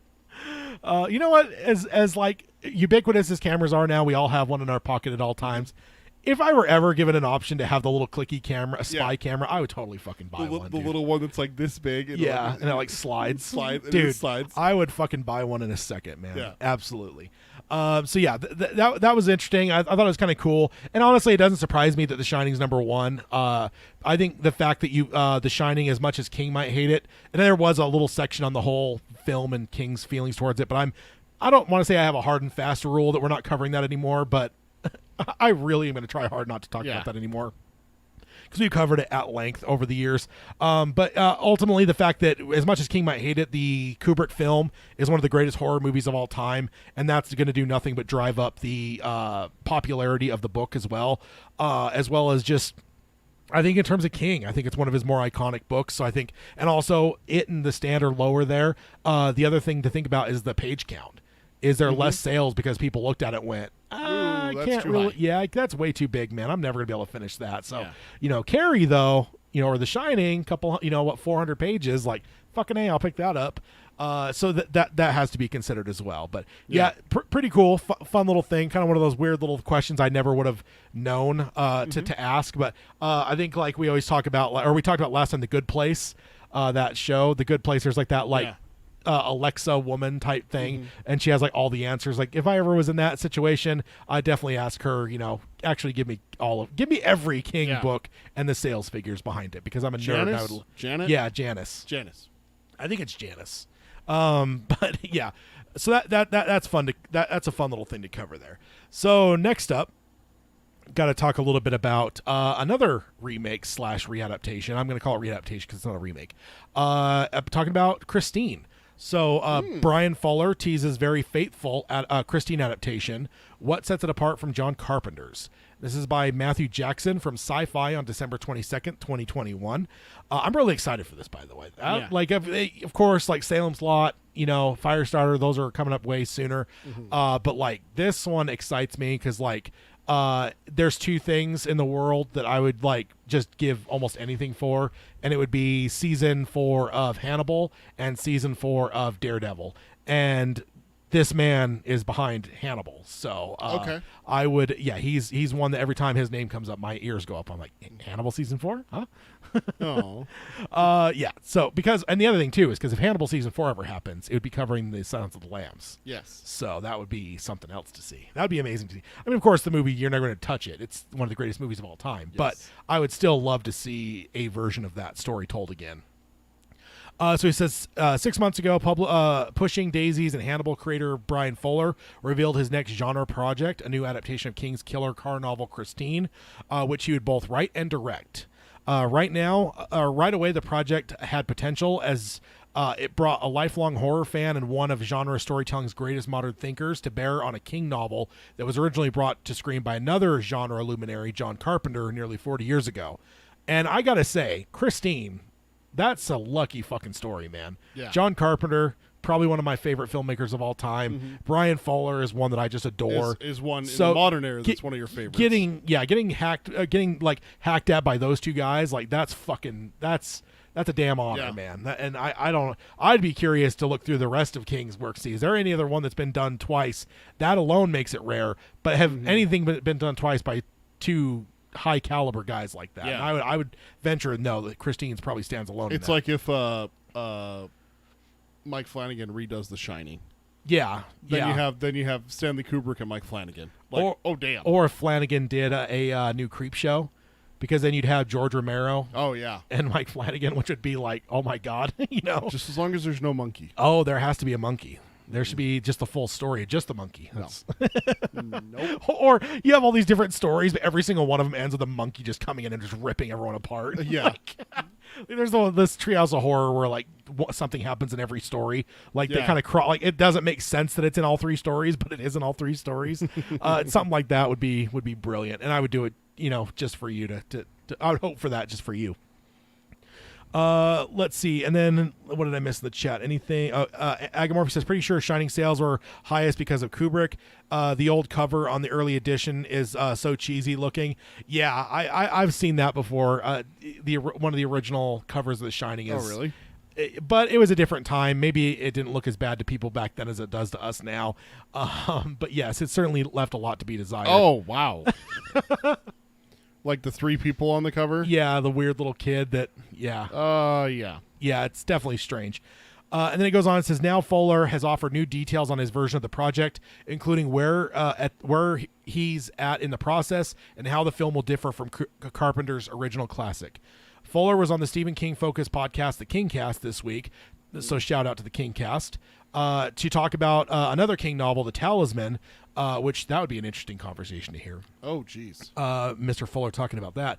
But hosts Scott Wampler and Eric Vespi couldn't let the moment pass without asking for a Christine update. Fuller revealed that his latest draft of the screenplay is now in King's hands, awaiting his approval, after Fuller worked to condense his material down into the right movie-length format. And then a quote here from Mr. Brian Fuller. He says, we sent that Christmas present to Stephen King, and hopefully we'll get feedback in the new year, Fuller said. He continued, I feel like it's a very faithful adaptation of the book, and the book was in front of me the entire time I was writing the script, even when there have been minor departures or the spanksing of nearly 600-page book into a 100-page script. So that was a lot of fun, because initially I wrote a 122-page script, and Blumhouse was like, get it under 100. And I was like, I will rise to that challenge. And it was a lot of fun. I think it made a better script, a tighter script. And now hopefully Stephen King will see how fidelitous it is as an adaptation and sign off. And then we will move forward. Which, again, I find it so weird that, because legally they don't need King's sign off. No one does. Like, the studios own the film rights to it. But I just think it's such a fascinating thing that all these filmmakers are in a way where it's like, now I will say, if King said no, I bet you Fuller would just say he's not doing it. But I'm sure the studio would then just like fire him and get somebody else on. They'd probably still make something. But I love that respect that these filmmakers give to King. That, like, they need the Godfather's, sign off before they'll move forward. I love that. And the other thing I want to point out too is just the general rule of thumb when it comes to screenplays is a page is a minute. So 122 pages would have been a 2-hour movie. Yeah. And they told me to get it down to 100. So, just over an hour and a half, basically. Yeah. So, an hour and 40 minutes. So and again, that could be wrong. Depends, but generally that's a good rule of thumb to kind of know that kind of what they're aiming for is probably about an hour and a half, hour and 40-minute movie.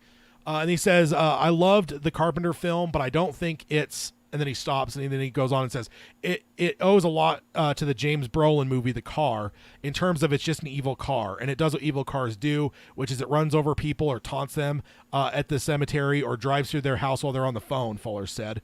There's so many layers in the book. I feel like Carpenter's movie is a cookie, and the Stephen King book is a tiramisu. I don't know how to say that exactly. So it's more of a layer. It has more layers of cream and chocolate and cakey goodness. The cookie is still delicious, but it's a different kind of dessert experience. Which that's a good way to think about it. Okay. He says, I feel like this version is much more beholden to the concept of the Overlook on wheels, or a vampiric relationship between the car and Arnie. and certainly Roland LeBay has a lot to do in this story, and he wasn't even a character in the John Carpenter movie. So I think all of those things for me were were the rationale and why we needed a new adaptation of Christine, because so much of the book has never made it in previously, which is actually interesting. Yeah, and it's true. Yeah. So it isn't just like, because this is a weird spot for him. He's not necessarily in as bad a spot as Flanagan in dealing with tromping on the grounds that Kubrick did. Yeah. But at the same time, it's John Carpenter. You are stepping on hallowed ground a bit. So Yeah. you have to check yourself and be like, am I really going to do this? And I think that he's looking at it the right way. There is a lot of stuff that Carpenter left on the floor, Yeah, I don't even think I forgot about that. The Roland LeBay is not even in the Carpenter movie. It's like his brother or something that sells him the car, isn't it? I don't think so. I think he gets it is it like an uncle or something like that? It's an older guy, isn't it? It is, but it's not Roland LeBay. I thought it was like the old owner's brother. Yeah. And he's like, yeah, my brother. It was my brother's car. Oh, and that's what you mean. Yeah. Yeah. Sorry. Yeah.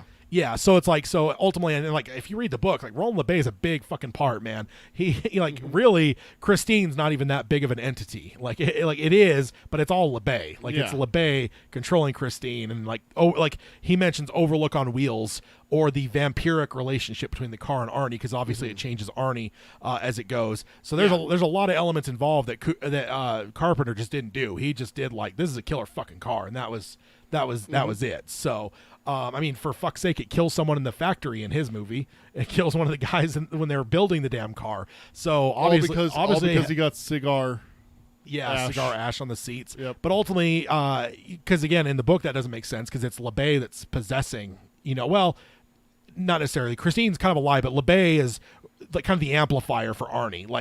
Christine has its own thing, but it's LeBay is the real fucking malignancy in the book. That it's completely possessing Arnie, and it's kind of the intermediary between because Christine in the book kills LeBay's family. So Christine does obviously have somewhat of it is alive, but yeah, Carpenter's way more simple. I guess it's just a killer car, and that's all it is. It doesn't have a motive necessarily. Yeah. It killed LeBay's family because LeBay's family was trying to two pull him away from Christine. Yeah. But then by the time Arnie gets it though, LeBay is now part of it to where it's okay, this is a two powers coming together, and this poor kid doesn't stand a chance.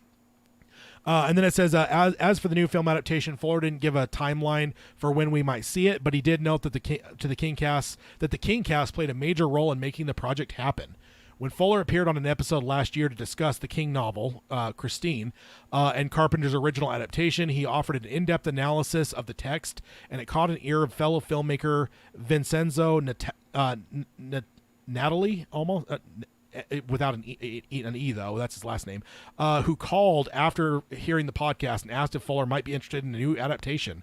Natalie is now one of the producers on the upcoming film. So there we go. That's interesting so if you ever want to go back and listen to that Kingcast episode about Christine, it's a great listen. I've definitely listened to that one. I need to listen to this new one on the Talisman, because that would be interesting now that I've actually read the Talisman to listen to, as well as to hear some of these updates. So that's kind of the update that we've got. Scripts in hand with King. It's about 100 pages, and it sounds like everything that Carpenter didn't do, he intends to do. Interesting. So that's good. And then another quote I found that another article that this article didn't cover from Fuller from that episode. This is just a small little quote. And he says, our version of and they didn't cover, so I just pulled it from somewhere else. Our version of Christine will be horny as hell. So, which that makes sense. And honestly, if you've seen Hannibal, there's kind of an eroticism to Hannibal as well. So that kind of makes sense for him, and it kind of makes sense too because I think there's always been kind of a sexual element with Christine. Yeah. It's not overt. There's a movie last year where somebody has sex with a car. It's very crazy and abstract. But not like that. But it's you have the whole love triangle thing with Arnie and Dennis and Christine, because Dennis is trying to pull Arnie away from Christine. Yeah. And the whole time he's trying to keep between Arnie and Christine. He doesn't even want him to buy the damn thing. So there's always this. When you read it, you could kind of see this may as well be two best friends and a girl. But the fact that it's a car. But so there's kind of a sexual tension not that necessarily those two have a sexual tension, but it feels like Christine may as well be an actual female that Arnie's falling in love with. And then it's corrupting him, and Dennis and the girl are trying to pull him away from it. So I could see where Fuller's getting that. So that should be interesting.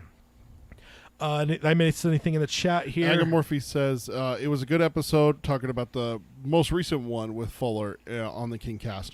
All of the Kingcast podcast episodes, in fact, are pretty good. And then Mike gives you the way to say it. Teramasu. Teramasu. I agree. I'll throw out with Agamorphy said with the Kingcast. I do recommend listening to him. If there's anything that you're even slightly into, like if you've read a book or if you've seen a show or a TV series or a movie on the based off a King thing and they're doing something, listen to it because they get good guests and stuff. Or if you just love the celebrity, that they're worth listening to for sure. They're always fun. So next up is an interesting one here, and it is Kate. I think it's Kate Eldridge from the Big Eyes was her previous band. I've never heard. I don't know modern music, so it's something I've never heard of. Is releasing a solo album titled The Dark Tower. And it says also a stream a track. So Big Eyes and formerly Cheeky singer guitarist Kate Eldridge is releasing a solo album, The Dark Tower, on January 29th via Let's Pretend Records, and then there's a pre-order link, and I'll have all this in the show notes. So you could follow these links and stuff and maybe go pre-order it. The one thing I will say though is I believe that Big Eyes and Kate Eldridge, I think they're indie musicians. So this isn't like a big record label. So I will say on the pre-order, the only thing I see on the pre-order is a vinyl. I don't know if this is going to be released digitally and stuff, because I know for indie artists, usually having a physical copy is the only way they're going to make any money. Because if they throw something on Spotify or something, like they get almost nothing from it financially. So there will be a pre-order link though. Going on to the description here, it says it's a concept album based on Stephen King's The Dark Tower series, and according to the album's bio, it, quote, not only condenses the storyline of 7+ books into an LP worth of tunes, but also musically incorporates the series' motley group of literary genres: Western, fantasy, horror, and science fiction. All right. Kate performed, recorded, and mixed the entire thing herself. You can get a taste of the genre-fluid sound from the lead single, The Beam, which pulls equally from 70s country and psychedelic synths. Wow. So definitely kind of a weird, and it sounds great. Because of copyright stuff, I don't want to play it here, but there will be a link to the article in the show notes, as well as I'll probably just link the YouTube video to the song itself, so you can go and take a listen to it. It's a far cry from Big Eyes, but still sounds unmistakably like Kate's work, and it's a very promising preview of this album. The video by Kate and Chris Adams premieres in this post. Check it out below. So again, I'll have that link in the show notes. Mm-hmm. So once again, The Dark Tower seems very, very prevalent in the music industry. Yeah. There is a lot of fucking music, man. Whether it's heavy metal, I mean, there's been all kinds of things. Anthrax has done a bunch of stuff. Yeah. Now it sounds like some, I think I Googled the band just to see whatever, and it sounded like, it's an indie band. I think they're from like Brooklyn. So she's she's a singer and guitarist from that band, and now this is her solo thing. So, and then that's the cover of it too that I've got on the screen now. So definitely kind of feels Dark Tower vibes. I could see it there. So, and the song "The Beam," I kind of dug it, man. Did you? Yeah. So, some of the I was wondering about the country aspect of it. Yeah, I know you're not a fan of a lot of new country. Yeah, outside of like Johnny Cash, not really much country at all. Yeah. Like, and I argue, is he really country? I know he put himself in that box, but like, how is he any different than like Jerry Lee Lewis or Elvis Presley in a lot of ways? Like, there's sometimes every once in a while, like, okay, this definitely feels a little bit more country. Yeah. But most of his songs I listen to, I'm like, he kind of put himself into this realm of calling himself country western. But like, if he had just kept calling himself rock and roll, we'd see him as a rock and roll legend, not. And he's in both Hall of Fame, so it doesn't really matter. But sometimes I fight. I think one of the biggest reasons he's in the country realm is because he married June Carter, and the Carter family is basically the foundation of country music. So I think the fact that he married it into that family, and he a lot of times his tours would have them along with him. It kind of was one of those things that like it made sense for him to almost market himself more as the countryside than rock. But tangent aside, but yes, country's never been my biggest. Tastes, but the Beam is a cool song. The one thing that's weird about it is the vocals are really low. It's hard to read. In fact, on the comments, somebody said I can't really understand what you're saying, and so she actually put in the comment or in the description the lyrics. So okay. But it's definitely a cool sound. I'll be interested to hear the whole album. So That's a lot of fun. So that's it for the news. Let's go on over to the odds and ends. So this is a fun one and you'll enjoy, Peter. All right. Stephen King influence on the Batman. So My boy. So Matt Reeves, the director of the upcoming film The Batman, was talking to Empire Magazine and was talking about the Batmobile. And we have a couple quotes here. And this is a fun little transition, too, because we just talked about Christine. He says it has to make an appearance out of the shadows, or it has to make an appearance out of the shadows to intimidate. So I thought of it almost like Stephen King's Christine. Okay. And then the next quote he says, I think the idea of the car itself as a horror figure, making an animalistic appearance to really scare the hell out of the people that Batman's pursuing.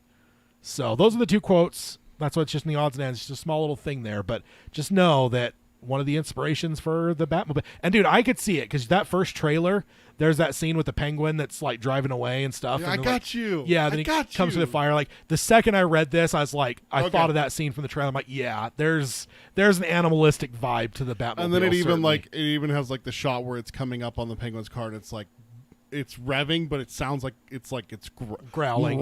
Yeah, like it's growling about to pounce, kind of thing. Let's just stop and pause for a moment and say the penguin is Colin Farrell. Yeah, that's amazing. How? I know. I still don't believe it's actually Colin Farrell. You think it's someone else? There's no way, man. Every time I watch, I'll like even pause it at times on some of the trailers with him on the screen. I'm just like looking, and I'm like it's kind of like Churchill with Gary Oldman. Yeah. But you could kind of see Gary Oldman in there a little bit, just a little bit. You can kind of see it. You're kind of in the eyes a little bit. But overall, you're just like, how is that Gary Oldman? But like, how the fuck is that Colin Farrell, man? I don't get it. It's witchcraft, man. I think we should burn everyone that's on that cast and crew is witches because I think they're all witches. No. No. And then the other bit of odds and ends is Firestarter has officially been rated, and of course it is rated R. Hell yes. So the fact that it is now rated makes me think that we're probably going to be seeing a trailer before too long. Am I going to watch it? You have to for the show. I do have to. Okay, I think I'm going to break my trailer rule. I guess the listeners don't know about this. I've come to the decision to stop watching as many trailers. Obviously I'm going to see them in theaters when I go. I'm not going to cover my eyes or plug my ears when I'm in theaters.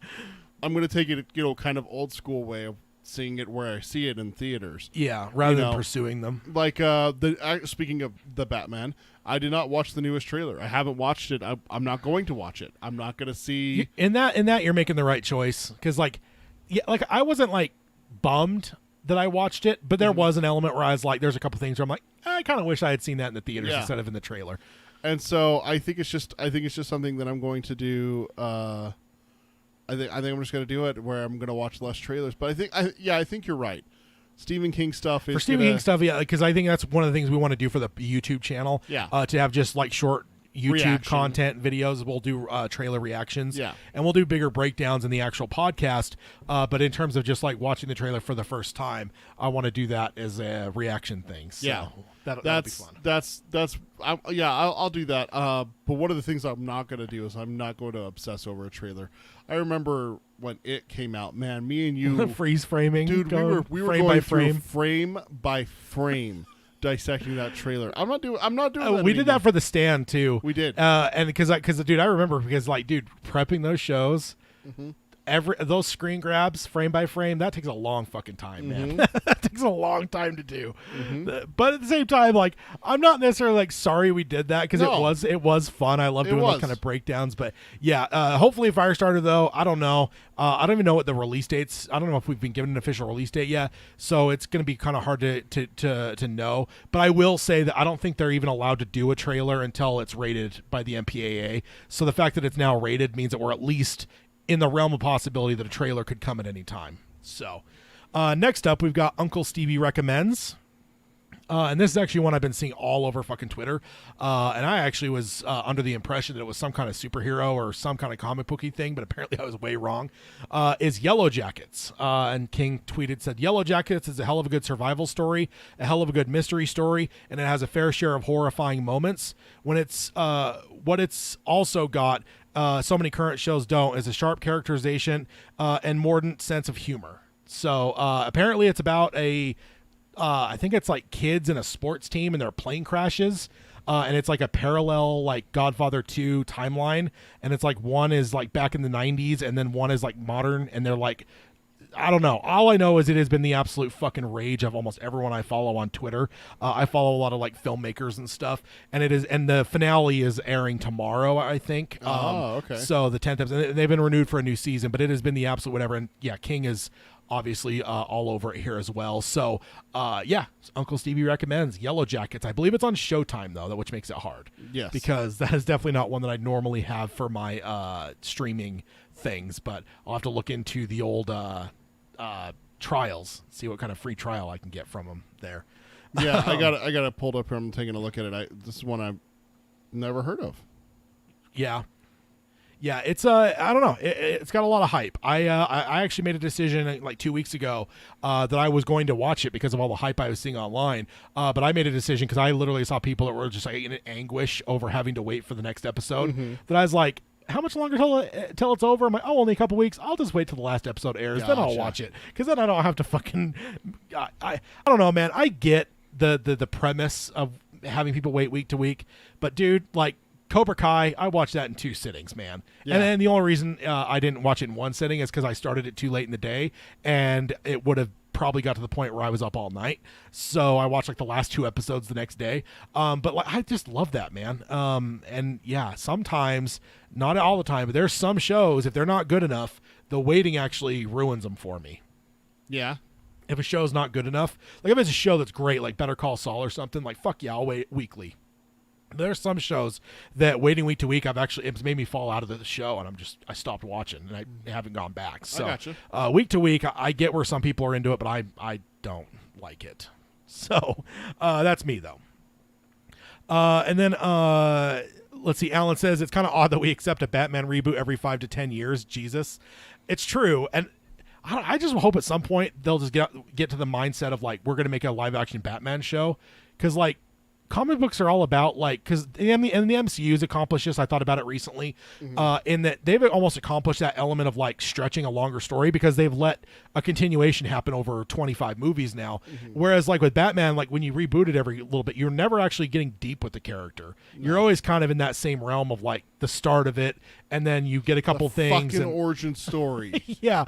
So it's like, I would love at some point for a place to just go, you know what, we're going to do a fucking Batman live action show that we're going to just basically blanket and say, we'll give you a fucking 8 seasons right off the bat, and then just let us go through and really dive deep into the character, into like further, like the animated series in the old days. It lets you just touch on a lot more. So you see like his training in Japan and characters from his past come in. You're not going to get that in a film. You're never going to see stuff like that. Really. No. Yeah. And then let's see. And then Agamorph says, all I know about Yellow Jacket is Christina Ricci is in it, and she got an Emmy nomination for it. Dude, that's a chick from Casper, isn't it? Yeah. I loved her in Casper as a kid. Yeah. Has she done anything? I have completely lost sight of her altogether. Oh yeah, actually. she's been in stuff. Really? Man, I haven't thought about her since I was a kid when she was in Casper. Yeah. And then Alan says, and they just pretend like it's a mountain that no one has climbed before. You see what the Riddler looks like. I actually love what Riddler looks like, to be honest. I'm really down for what they're doing for this movie personally, but I'm not necessarily in the realm of what most people are. I wasn't overly fond of the Nolan movies as most people were. I loved the middle movie, but outside of that, I can get I don't know. I can let go of the other two personally, but. The new one though, it's looking really good. I kind of like the whole Zodiac looking thing, but I'm a huge fan of like the Zodiac killer. I think that's a cool thing. So just to spin on that and maybe give the character, growing up on the animated series, those movies in the 90s weren't really great. So I'd love to see some characters actually get good film adaptations. But yeah. Oh yeah. And Alan also mentioned Addams Family. She's Wednesday. Yeah. In there. Yeah, that's true. In there, which of course I loved her in that too. I was actually thinking about that movie recently, and I actually tried to like jump online to buy it, but the only way I can find it is a 2-pack with both the movies. And I'm not totally opposed to 2-packs when it's a movie and a sequel. I still don't like them though. So yeah, because I was thinking I want to watch those movies again. So I jumped on and like, God damn it, I can only buy it in a 2-pack, and I hate 2-packs. But yeah, I love the Addams Family, man. Those are great movies. Did you watch those growing up? No. No? Oh man, they're great. Can't watch something like that. Are you kidding? What? That's evil. Come on, man. Oh man. You know my mom. And then Alan says Lego Batman, best Batman movie ever. I'm telling you, you need to I watch think- it, I but you refuse to because it's an advertisement for a toy. Yeah, I don't want to watch a 2-hour advertisement for a toy. Like that's they manipulated me that way all my childhood. All the cartoons we grew up watching for the most part were just like they weren't even real shows. They were just like, hey, we got a toy line we want to sell. Let's make a fucking cartoon for Let's make it. a 6-season Teenage Mutant Ninja Turtles cartoon. That one wasn't as bad, but there's some of them where you end up finding out that they were like, oh, just the whole thing is owned by a toy company, and so Yeah. the whole thing was just basically like, we're gonna make a half-hour show that's nothing but shit to do, so we can make toys. It's like, Transformers, on. Beast Wars. all right, so let's go ahead and jump on over to the Palaver section. And then Alan says that was sarcasm. Lego movie, and like no, Peter loves the Lego Batman. I've just been the whole Lego movie just weirds me out. It feels like an advertisement to me. It's just The like- Lego Batman movie, I love that it doesn't take itself seriously. It's so great. There's a scene where they're getting ready to, the police are making a perimeter, and it's like, Gordon's like, snipers, are you in check? Are you in position? Check. Non-lethal, yay! Because they're the good guys. They don't shoot real bullets. yeah. Oh, I don't know, man. You know what? Dude, just give it a shot, will you? Please. It's on HBO Max. Just give it a shot for me, will you? I don't know. When you're in the mood for something just dumb and funny, like the opening sequence is hilarious. Last time I was in that mood, I watched Dumb and Dumber again for the first time. It's okay, dude. Watch it, okay? And Dumb and Dumber, that's at the old Overlook there. It is. At the end. So, well, the real Overlook, not the Stanley Hotel. Yeah, not the Kubrick Overlook. Differences there, but yeah, the one that King actually was inspired by. Okay, so Palaver section. First of all, you've got a challenge to throw out. I got one of my first challenges to throw out. This came up while listening to Alan says Randall Flagg would watch the Lego Batman. How dare you? See? Trying to rope me into an 2-hour advertisement by using my boy against me. Watch it and stop complaining. It's not the Lego movie, it's Lego Batman. It's even better. But I have a challenge that it came up while listening to the Holly Gibney saga, as I mentioned before, is that there is something that happens in King's novels. I feel it's more frequently, but after talking with Ted, we're going to do 5 characters that we feel deserved better. Their ending, their death specifically. 5 characters who died who deserved better than what they got. Yeah. Okay.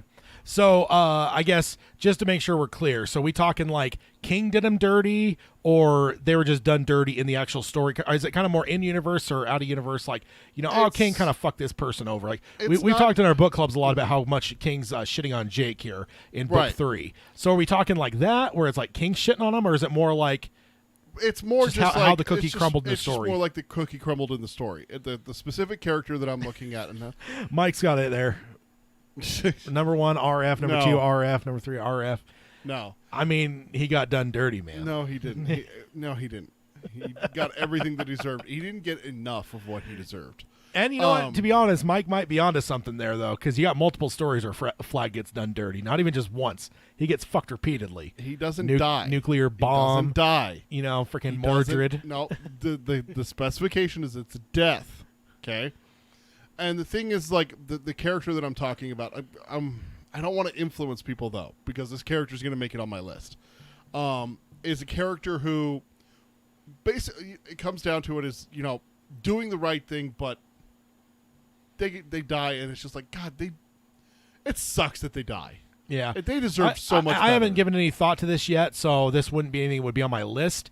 You talking maybe like the guy with the botched execution in the Green Mile? Exactly. Okay. That kind of... Dude, the guy was on death row and everything like that. Like, obviously, but obviously, like, at the end of it, he had come to terms with it. He was ready to go. He was going to do his, they were going to do it. But to go out, did he deserve to be tortured like that? No. That's exactly. Yeah, I get you. He didn't deserve that. Yeah. Fine. He has to go wet the sponge, send him off, that kind of thing. does he deserve that? You know, I mean, hell, take another one from Green Mile. This isn't the one that I had on my mind. Does, you know, coffee. God damn, dude, that's a raw deal right there. Even more so than the Frenchman. Yeah. So. Yeah. All right. So, yeah, top 5. We'll have to figure out exactly when we're going to cover that. I would venture a guess that... Exactly. Mike says one. Non-King, Uncle Owen, and Aunt Beru. Dude, they deserved so much better. They took in an orphan kid, and that's what they got, barbecued. Yeah. That's so still, if you look at the overall look at Star Wars, that is still one of the most like jarringly horrific things in the whole series. So bad. Like it happens in the first couple, like the first half hour of the first movie. So I don't think we think about it. But if you just take a step back and look at the overall, I'm just blank. What do you call it? The huge diorama type or whatever. Yeah. Like the overall the big picture tapestry of Star Wars. You look at the big picture. And you look at that and you're like, holy shit, man, that is fucking brutal. Not just brutal, but you show the skeletons. Like, that is like, Star Wars doesn't get that. They had to have gotten there somehow. They had to have gotten in that condition somehow. Yeah. And the way that they're like positioned and everything like that, like, it wasn't like up until Anakin gets burned alive in Episode 3. I don't think Star Wars had ever come near that level up until that point in 2005. The Ewoks. Nah. Hearing that little one with his friend, you're like, come on, let's go, buddy. And then squealing in agony as his friend's dead. Yeah. That's just part of battle, though. They're in a war. I'm not saying it's not sad. I'm just saying I don't think it's in the same realm as Aunt Beru or maybe the younglings in Episode 5. Either way, I don't think until Episode 5 or Episode 3 in 2005, I don't think you get that level of brutality of Uncle and Aunt Beru. Brutality, yeah, where it's just like, dude, what the fuck, man? I mean, even like Darth Maul getting cut in half because the lightsaber cauterizes the wound. You only see a slight splash of blood. The little mist and everything like that. You don't see a lot of like horrific things in Star Wars. not until like Episode 3 in 2005, and then maybe the Clone Wars. You see some stuff. The Clone Wars is just a chronological a list of ways to commit war crimes. Is what it is. Yeah. All right. So yeah, we'll follow up on this, and we'll gather it up for everyone. So if you want to email it in, send it in to us to have your list counted. We'll cover it on a future roundtable, but we'll add that to the old open challenges list. But I think that kind of gives an idea of what you're thinking with that. Yeah. All right. So next up, I already teased this a bit, but later in Billy Summers, where do you think those rank? You've read them both now. Yeah. Yeah. How did you feel about them overall? And then where do you think they do rank? Like that article kind of covered it where they're like, man, both of them are some of the better works King's done in years. Like we've been doing the show now for 5 or 6 years. So we've had a number of King books that have come out in our time. Like, where does it rank in that? Where does it rank in King's overall? We call like the new golden age of King. I can't remember where we put that line of demarcation. Did we talk about that on the show, or was that off the show where we talked? 2008, wasn't it? Wasn't it 2008? No. Drew that line? Okay, so we drew lines on the thing. But we actually didn't cover that on the show, so maybe that's something else we should talk about. Let's talk about that real fast. So we were talking about era. Was it what? How do we word it? Like the eras of King? The 3 eras of King. Of King. So we were talking about because like the original era. I think we had an article that covered it that talked about misery. Maybe we did talk about it on the show then. It was. I think an article kind of hinted at it, and I'm like, and then I asked you. I said, where are the ages of King? Where would you put? And then we did talk about it. You're right. Yeah. So, do we talk about it on the show then? Yes. Okay. So how we divided it up? So so we have 4 eras total. 4. Carry through Misery, which is 1974 through 1987. Then Tommyknockers in 87 through Hearts of Atlantis 99. And then On Writing from 2000 to 2010, which is Full Dark No Stars. 2010. And then the latest era that we're in now is 2011 through Current, which is 11/22/63 through Billy Summers. Right. So in this era, 11/22/63 went through the Keyhole, Joyland, The Dark Man, Dr. Sleep, Mr. Mercedes, Revival, Finders Keepers, The Bizarre Bad Dream, End of Watch, Sleeping Beauties, The Outsider, The Institute, If It Bleeds Later, and Billy Summers. Because we've kind of talked about this new era as like the second golden age of King. Like outside of that first era where like all of the fucking classics sit, like when you look at that first era, like almost every Carrie, Shining, Salem's Lot. almost every iconic Yeah. King thing falls in there. Like there's some good shit in those two middle eras, Mm-hmm. but nowhere near what that first era had. And I would argue that this new era we're in now overshadows a second. lot of It's second. those other two. So where do you think? Because I think Billy Summers and later are really really strong fucking. They're entries. really good. So like, where do you think they Oh. fall, man? Because I honestly think they kind of might be in the same realm as 11/22/63 for me, where it's like that was the one that really made me realize like we're in a new golden age of King, and like I don't know, maybe over the last couple of years. Like I loved like the Institute and If It Bleeds, and stuff, and even the Outsider. But I don't know that I as much as I love those, I don't know if I looked at those where I was like, you know, like this is another huge fucking hit on the this golden era of King. But I almost think I might think that was both later and Billy Summers, man. Yeah. Because like what I love about Billy Summers personally, and I know I asked you and then I'm answering now, but like Yeah, go ahead. But ultimately, like, Billy Summers to me felt like the quintessential not obvious King. Like 11/22/63 is the same way. If you have an average person, you rip the cover off and had them read that, I don't know if they know it's King, especially if they haven't read King, so they wouldn't get like the dairy reference and meeting the two kids and stuff. But if it was like your mom and you just ripped the cover off the book and handed it to her and had her read it, I don't know that she would perceive 11/22/63 as King. No. She might cringe at some parts where it gets pretty violent or scary, but I don't know that she'd read it. But dude, this is absolutely Stephen King as a non King reading person. Yeah. And I think Billy Summers is that way. I don't think it reads like a Stephen King novel No. in the most masterful. And I know I know we pound the drum hard about kind of what King gets pigeonholed as, and he doesn't deserve being pigeonholed. But pigeonholing or not, whether it deserves it or not, there is a certain vibe you feel when you hear the word Stephen King, the word Yes. Stephen King. And I don't think Billy Summers fits into that. No. And I think it doesn't fit into that, or it doesn't fit into that in the best kind of way, because I think it's a brilliant fucking book, and I enjoyed the ever-living fuck out of it, and like it felt like gave me the same kind of feelings as 11/22/63, or even like the Body or Rita Hayworth and the Shawshank Redemption. Those feelings, it gave me a lot of those same feelings, and I think that elevates it in a way for me where I'm like, it might be one of the better books we've had from him in a while, maybe since 11/22/63, honestly, which is crazy. It's a 10-year window, but I don't know. What do you? And then later too, because dude, I've said it multiple times. Later, I was the first book in a while that I've looked at and legitimately went, I am absolutely fucking mad right now because I want this to be longer. Yeah. Like I would fucking give anything if this were 10 hours longer. Which I mostly read by listening to Audible nowadays. So that's how I perceive it as time. But it's like, call that a couple hundred pages. You know, if I were reading a hardcover book, I would have been looking at how many pages were left, and I would have been mad. Where it's like, dude, I want fucking 200 more pages of this book. Like this book is fucking incredible. This kid is amazing. One of my favorite characters of the last. He might even be one of the character in later. I almost might love more than anyone in 11/22/63. I love that book, but I don't know that there's a character in there where I'm just like, dude, I fucking love this character, and I loved that kid. I really did. And I think I don't remember he showed up on my list, but he was at least my honorable mention when we did our top 10 King kids. I put him on there. I know he made it on the list for some people, but I think I had him as an honorary mention. But for me, he's an honorary mention just because of how strong some of King's other characters are.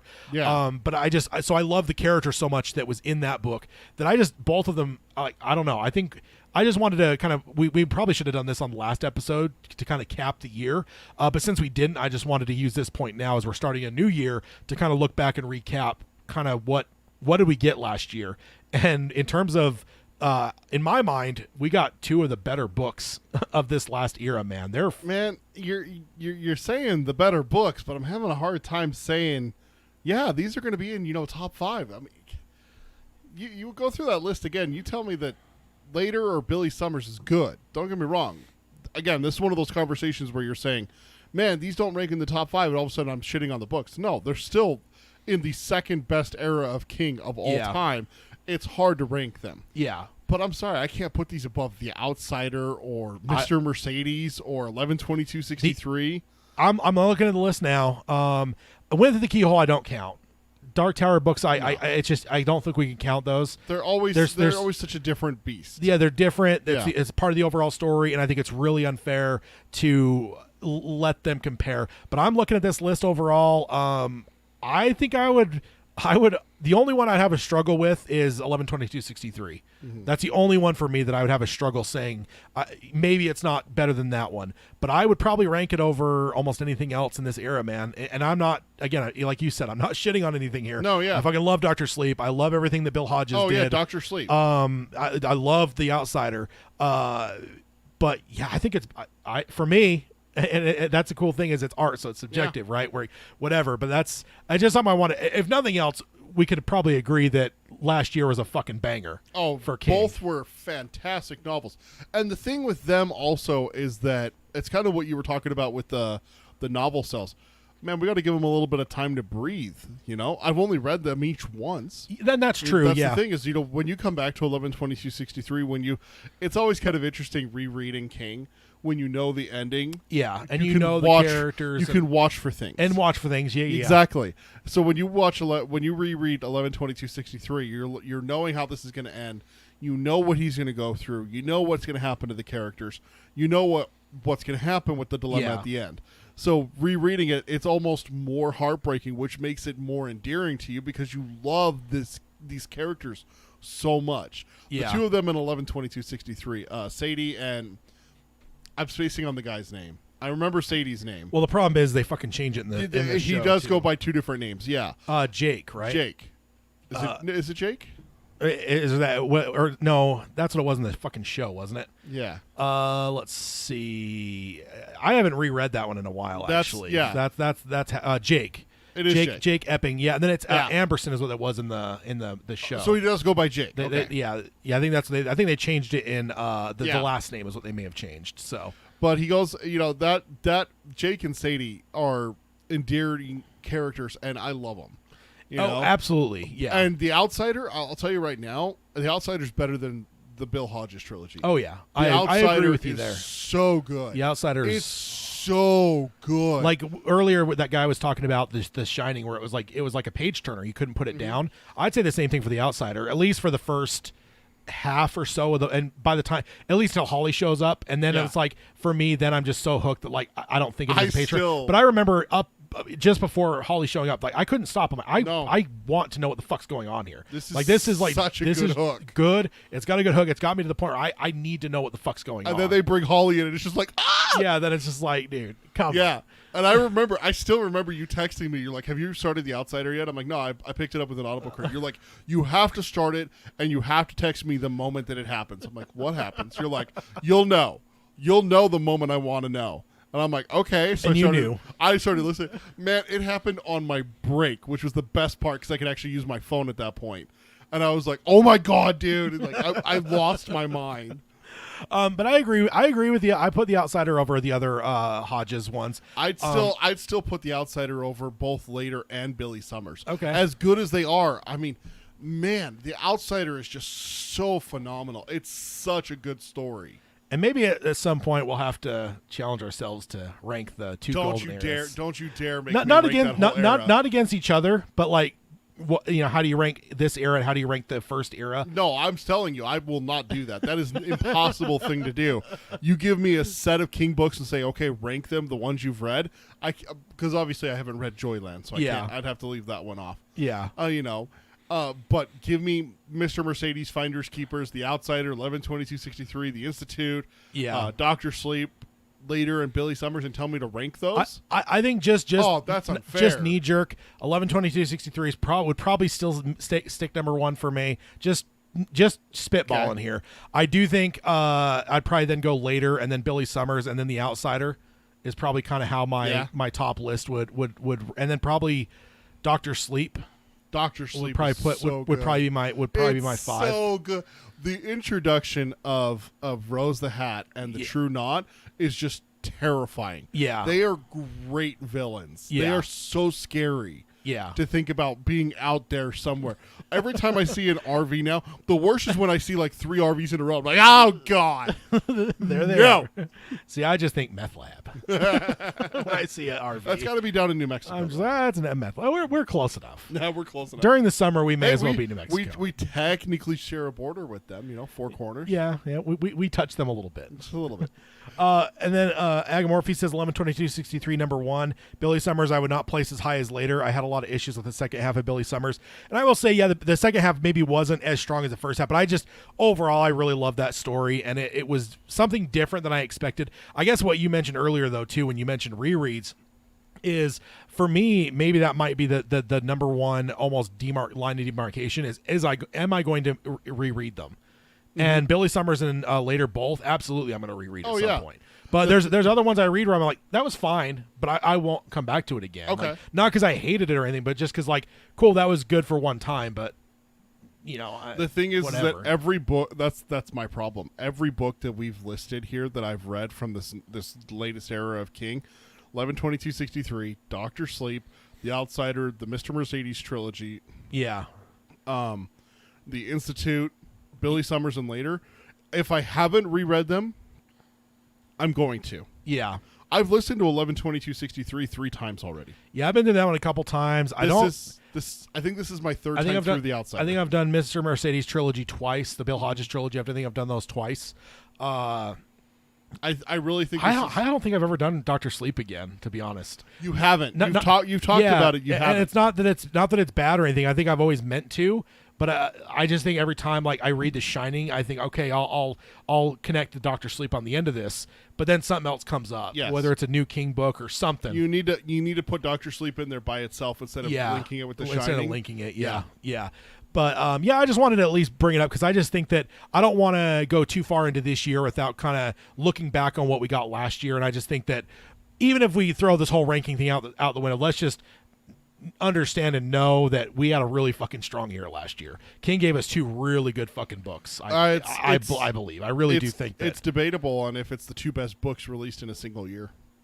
that would be an interesting one. That would be an interesting one to look at. Let me just look at there are some King ones that have had 3 in a year. Yeah, I can not many. That's pretty rare. So the first one that we've got single year, Shining and Rage. Problem is Rage is pretty much out of print. It's kind of hard to get your hands on now. Night Shift and The Stand. You haven't read Night Shift. Short story wise though, that would be a tough one to beat. The Long Walk and The Dead Zone. 2 pretty popular ones. Long Walk, I think I just read it at the wrong time. It didn't jive with me very well. But not that I thought it was bad. I just don't think I was in the mood for it. And I kind of just muscled through it, which I guess is fitting for what it was. I absolutely adore The Dead Zone, though. You forced yourself to keep walking? Yeah. Oh, here's our first 3. Roadwork, Dan's Macabre, and Cujo. No. So you got that. Then Running Man and Gunslinger, 82, and different seasons. So 3 of them in 82, 3 and 83. I guess we do have more 3s than I thought. Christine, Cycle the Werewolf, and Pet Cemetery is 83. Christine and Pet Cemetery is a strong duo. That's a strong one. Yeah. Eye of the Dragon and the Talisman. Oh, and Thinner, all in 84. So I guess he does have a few with 3. Yeah. So yeah, we just talked about that a couple episodes ago where he had so many that they were like, no, you can't release. Yeah, exactly. And then they stretched and let him do 3. Yeah. Drawing of the 3 in Misery in 87. That's a tough one. Again. Dark Tower. We have to exclude Dark Tower. But if you didn't know, like Drawing of the 3, it's one of the strongest books in the Dark Tower series. Yeah. Oh, and I'm sorry. Tommy Knockers is in that year as well. Ugh, why don't you just go ahead and voice your displeasure there, Peter? Ugh, gross. Wastelands and Needful Things, Gerald's Game and Dolores Claiborne. Let's see, and then Green Mile and Desperation, and The Regulators in 96. Let's see, no. There's The Girl Who Loves Tom Gordon and Hearts in Atlantis. 2001 has 3. Dreamcatcher, Black House, and Everything's Eventual, which you're about to read. Everything's Eventual. Yep. Let's see. 2004, we have the 2 Dark Tower books, Song of Suzanne and the Dark Tower. Cell and Lizzie Story in 2006. Doom McKee and Just After Sunset in 2008. Blockade Billy and then Full Dark No Stars in 2010. 2013, Joyland, Dr. Sleep, and The Dark Man. 2014, Revival and Mr. Mercedes. 2015 is Finders Keeper and The Bazaar of Bad Dreams. 20, and that's it. Then there was 1 in 17, 18, 19, 20, and then 2 in 21. So I would go out on a limb and say that Later and Billy Summers is the strongest duo to come out in a single year. Yeah, it's a good one, man. Yeah. So I just wanted to at least recap that. Another little fun one I wanted to throw out there. this might be a tough one, just on the fly. But outside of Jericho Hill or the Tech Corporation stuff, what is one thing you'd love to see more of in the Dark Tower universe? Like if something were to come out, whether maybe it was King was going to write something and came to you and said, "What do you want for another Dark Tower book?" But I'm not going to do Jericho Hill and I'm not going to do the Tech Corporation, which he himself teased us that might be a book for another day. Gilead at its height. Okay. At its absolute pinnacle, through 4 or 5 generations before Stephen DeShane is even thought of. Okay. To see the gunslingers in their true form, to see their stuff before it really started moving on. The stuff before the decay. What I really want is I want what everyone always talks about throughout the Dark Tower. Gunslingers are knights and they're true carriers of justice and they're the best and everything like that. Okay, I want that. And everyone in the chat, you guys can answer too. What do you guys think? Show me Gilead at its height where everyone's happy. There is no farson. There is no thought of revolution. There is no thought of overthrowing the way the moving on isn't started because the world has not moved on. Yeah, cause I think there's a point where the world has moved on, but I think there's a decay that happens before that slowly everything's rotting away, and like it's a slow start. That's where farson comes in and stuff, right? But so before any of that, it's kind of like if you're talking the Star Wars realm, it's like the High Republic era, way before anything was super problematic. And that's the thing for me for Star Wars. Is okay, show me the Jedi have protected the Republic for 10,000 years. Great, show me year 4,000. Show me year 5,000. Show me the height. Show me the absolute pinnacle. Show me what it was like. Show me the struggles that you had. Show me that Farson wasn't the first revolutionary, but the world was stronger then. Yeah. The community, the kingdom was in a better place. That kind of thing.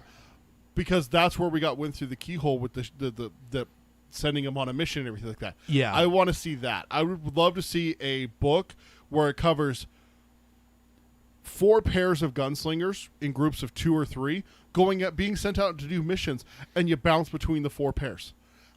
Like all of like It style, bouncing between then and now kind of thing. But instead of that, bounce between Roland's great grandfather and Alan's great grandfather and Jamie DeCurry's great grandfather going and doing this, and then you have Cuthbert's great grandfather and a couple other gunslingers doing this, and then one of maybe even just 3 groups or just 2 groups, and they're on separate missions. One's a little bit more diplomatic and it's a little bit more espionage-y, and you get like the ambassador feel where they're more the diplomats. They're not the warriors. They're not the defenders. That kind of thing. And then you have another one that's just flat out, we got to fight on our hands. Yeah. I think that would be phenomenal world building to give us Gilead at its height. Okay. Yeah, that's good. I in my mind, I could see that.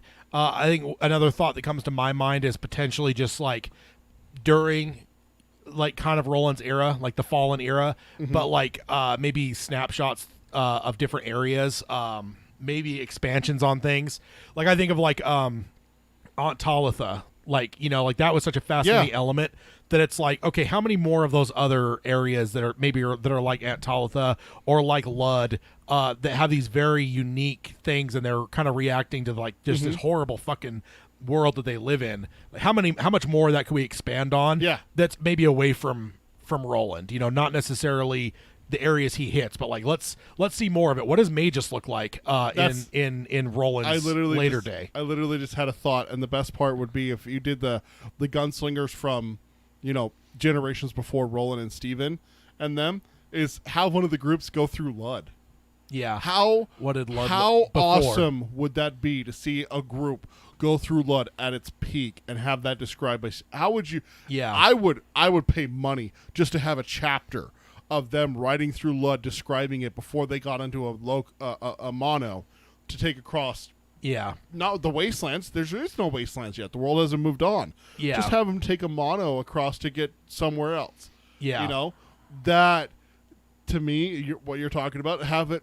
But for me, I'm Yeah. saying my idea would be during Roland's time, like the time of the actual Dark Tower books. Though I would almost want to see it during the Broken period still, but just give me more of it. Like we saw Roland, we saw our gunslingers meet Aunt Talitha. We're about to get there in our book club here before too long. Yeah. Like what I'm saying is like that's a cool little thing. So what more of that do we have for me in the same time period? You're saying you want to go way back, which I love. You know me, I'm about world building stuff. So I would love that book too. But I'm talking like just snapshots of the era of when the books take place, but it's all these different places that aren't where the book is. What does Magus look like while Roland is on the beach with Susanna and Eddie? Where what does Magus look like at that point?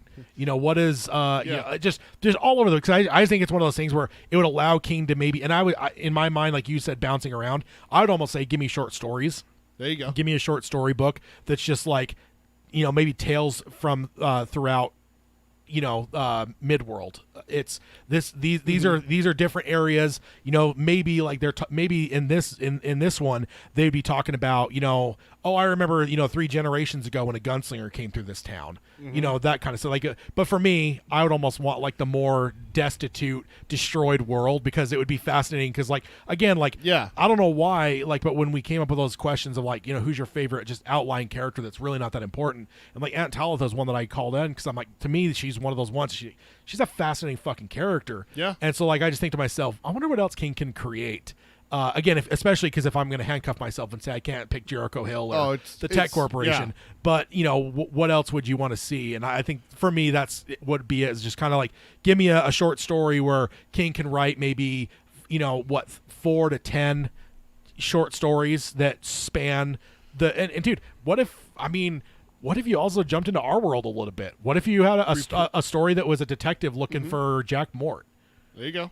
And hunting him down, and like maybe it ends with like this guy jumped in front of this train, and I don't know. I just like. And then when the family goes and conducts the okay, we got to go take care of his things, or the landlord, and there is no family. Yeah. They find his book and shit like that. Like just because you could do something like that, there's like where there's an extension there where it's like cool. We see these different points in Jack Mort's life. We understand the end of his life, but it's like, where's the detective that is like? Does the detective even know all these different cases are connected, or is he only hunting for like the brick dropper? And then like when it all gets uncovered, he realizes, oh shit, there's this other detective that's been working on this pusher. Yeah. And like we've both been working on the case that's the same fucking guy, and we didn't know it. Like, it's a weird kind of fucking story I think that King could tell, and that could potentially be fascinating. I don't know in our world if there's much else I can think of outside of that would be super fascinating for me, because our world's pretty bland. Unless you want to do like walk-ins. I literally was about to say, what about someone studying walk-ins? And the walk-ins, they're a conspiracy nut, and everyone thinks that they're a conspiracy nut, and then they're like, well, what about this shootout and everything like that? I got to stop us real fast because my God, there's some good stuff in the chat. Good. Alan says, I wanted to get a North Central Positronics story of them building the beams in the tower, the lead up to before the world moves on, and the end of Gilead is being formed. He says, like the Manhattan Project before the bomb drop, they know not what they do. Oh yeah, I mean that would be pretty cool. You sold me at Manhattan Project. I mean, because ultimately, you would be the same kind of thing where it's like they don't really know the full, encompassing of what they're potentially working on. So that would be fascinating as fuck. That's a good call. Mike has 2, or the rise of John Farson. I don't think he is flag, just upon a flag. Or how about we see some stories of the side of the Crimson King? Yeah, that's right. And I'll say on the Farson thing, imagine, even whether it's a whole book or a short story that actually just covers from Farson's side. Yeah. Because we've talked about the uncomfortable nature of the fact that like the good guys. Yeah, it's like democracy, freedom. Like overthrowing like a monarchy and that kind of stuff. It's like we look at, so it would be interesting for, King to kind of write it where like, maybe like one of the stories is inside John Farson's cabal. That'd be interesting. And then what was the second one there? Stories from the Crimson King. Crimson King. Yeah. Imagine Crimson King being like you start the story off and you're just telling the story of this benevolent king. His name is, Richard the Lionheart. You're just pulling the first, honorable king that I can think of out of my head. Richard the Lionheart, he's this great guy and everything like that. He takes the kingdom and there's a war and he has to defend them and he does it admirably and he's such a good guy, and then he goes fucking nuts and murders everyone. Yeah. There's your story of the Crimson King right there. Yeah. And I'll tell you right now, you could make that so heartbreaking. I think the cool thing about that is, generally speaking, if you got a really good character, sometimes the worst thing you could do is explain their backstory, because it ruins things sometimes. But the cool thing is the Crimson King's not that great of a character as he stands now. Make him great. Let's be honest, he's make not. him Yeah. show the insanity, show where the insanity came from. Yeah. And you'll make that end confrontation justified. That much sweeter. Yeah.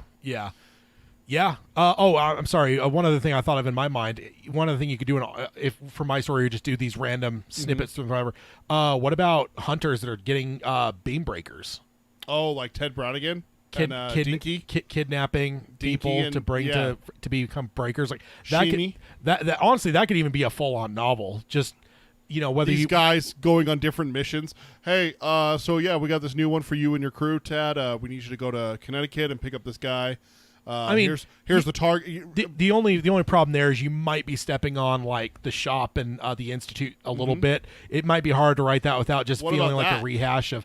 I mean, ultimately, yeah, maybe If you're going to cover stuff in our world, cover the shop. maybe just give me one small short story that's not even that long, just very brief, where you have a meeting that's a giant conference table, and you've got the leader of the shop, the leader of the institute, somebody that represents the beam breakers, The lowmen. the low men, to get Tahim. beam breakers, like all those people where we kind of see what their relationship is, and or maybe what agreement they came up to of how to divide and conquer. How does the True Knot fit in too? They're also eating from the same. They're all taken from the same buffet. Yeah, exactly. So I don't know. Sorry, that was a tangent jumping back to That's my good. thing, but yeah, definitely some good ones from everyone in the chat there. Alan going on about his, like, how good intentions eventually lead to bad things. The multiverse was discovered and created unstable circumstances, and they made it to save the world, and it cost a lot of life. Yeah. I like that one. That's Yeah. not. That's ooh. Yeah, because I feel like we always just talk about, okay, like we know the two big stories, and that's why I was like, what if you cut those off though? Wonder what you'd come up with. And honestly, anyone that's just listening that's not in the YouTube that maybe is listening after the fact, if you want to shoot us an answer to this question, go ahead and shoot us an answer on Twitter or shoot us an email or something. Because I'd be curious what people's thought processes would be of what would you want to see if it weren't those things. Yeah, email us darktowerpalaver@gmail.com or hit us up on our social media, facebook.com/darktowerpalaver or Twitter @darktowerpod. The other thing that I will point out is it's been thrown out a few times is a short story book that's just called either Flag or The Man in Black, and it's just a bunch of short stories of different versions of him. Like people have talked about that potentially as a Dark Tower idea. Different levels of the tower. That'd be cool, but I'd say throw that one out too because that one's been brought up a number of times. Yeah. I think the King Cast guys have talked about that too, or how cool that would be, and I agree. Because dude, just picture it. All it would be is a black cover with the text, Yep. like that would be brilliant. But let's throw that one out too, because I just want the non-obvious ones. What can you guys come up with that's not necessarily the most obvious thing that you'd like to see from the Dark Tower series? So the three that are not allowed are the Battle of Jericho Hill and the events leading up to it. Yeah. The Tech The Corporation. Tech Corporation, the years that they talk about with like what does our world's Moses, battle look like with those guys versus North Central Positronics and Yeah. everything. And what's the other company? North Central Positronics and Sombra Corporation. Yeah. And then the third one was the one you just mentioned. No, like Man in Black Superbook. Yeah. Which, I mean, oh man, if I ever had that book, man, I'm getting a little sweaty here thinking about how much I would love that book. Woo! Oh, dude, I mean, I would lose my mind. I'd be so happy if they announced that. Well, we're doing a book. It's just going to be Randall Flagg stories. The Many Adventures of Randall Flagg. I would not And have him like skipping down the road, a la like Leonardo DiCaprio in the meme. Just again. All I want, it just needs to be a black cover that just says in giant freaking fat letters "Flag" by Stephen King. That's it. That's simple. Give me 5 to 6 or 7 short stories of just different things, different areas where you just see Flag in all these different circumstances, different worlds, different levels of the tower. And I think he's one of those ones that if you explain too much about him, he starts losing the appeal. He had a lot explained in the both the Dark Tower and the Stand, and he's still great. So that's it for the Palaver section. Let's. Mike says obviously a children's book for the Flag one. Oh, I mean, clearly, yeah, exactly. It's what better thing to read to your child every night than from the Tale of Flag? It's better than Charlie the Choo Choo, probably. Oh, I still don't know, man. I think it's an innocent children's book in my mind. So next up, oh, that's the wrong button. Emails. It's the emails. Dad's gonna read us what people wrote to us. You know that's not getting deleted, right? God damn it. Damn Billy Bumbler interrupting us. You push the button, not him. Yeah, I still blame him. That's why he gets wrung like a rag. Oh, God. We're getting there, man. We're getting there in the book club. We're going to be there this year, probably. First, we got to meet Oi, but then we're also going to see him getting wrung like a rag. Stop it. Hashtag Ted is terrible. Stop it. In Lud. And or, being dangled over a bridge as well. Yeah. It's all coming up. Where you're like, drop the fucking thing. Yes. I mean, I didn't know at the time. That's all I'm saying. I didn't. You don't have to know that it's a dog and that you don't want it to get hit by a car. It's a brand new character. Yeah, it's still a Billy Bumbler. He's still and adorable. He's putting everyone at risk. They're all going to die because because Roland never puts them at risk ever. Oh man, you're twisting my words here. I'm just pointing out a double standard you have for one character versus another. So Chris sent us an email around New Year's here. It says, "Hi, Tad," and Chris from Australia. I'm sorry. It says, "Hi, Tad and Peter." Hi. It says, "As it's been about 6 years since you started the show, I thought it might be fun for me to ask you a few interview-style questions." Okay. Some of these you have covered probably many times over the last 6 years, while others are probably new content. Some you could probably talk for hours on, but either way, it's not. If it's not too invasive, please indulge me with these questions. And obviously, feel free to leave out any if you don't want to answer. It says, what was your first Stephen King novel? How did you feel about it then? How do you and how much do you rate it now that you've read so many other King works? Salem's Lot.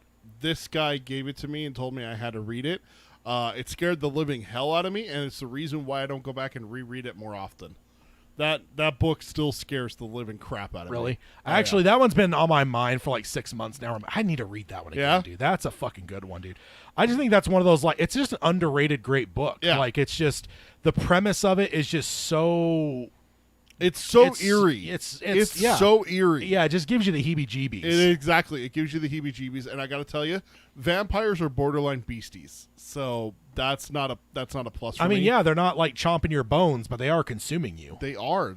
And they're and in almost a more sinister way. I'd almost rather just be eaten by a bear than like slowly bled and your life and your essence is being just drained from you slowly over years. That's the part that gets me about vampires is you got the savage vampires that just bite you, drain you, you're dead, and you're done. Yeah. Okay, but like the way we see it in Dark Tower, when Callahan's telling his story, and you've just got people that literally all they're doing is they're living this like almost brainless life because these vampires feed on them every night. Like the slowly getting drained is a terrifying. I'll take a werewolf just ripping me apart because at least it's over in a pretty short amount of time. Yeah, but I agree with you there. And so how did you feel about it then? You said it terrified you and stuff. And how do you rate it now that you've read so many other King books? It's there. It's not in my top 10, obviously. It's good. It's one that I will come back to eventually. I think I've reread it once, so I've read it twice.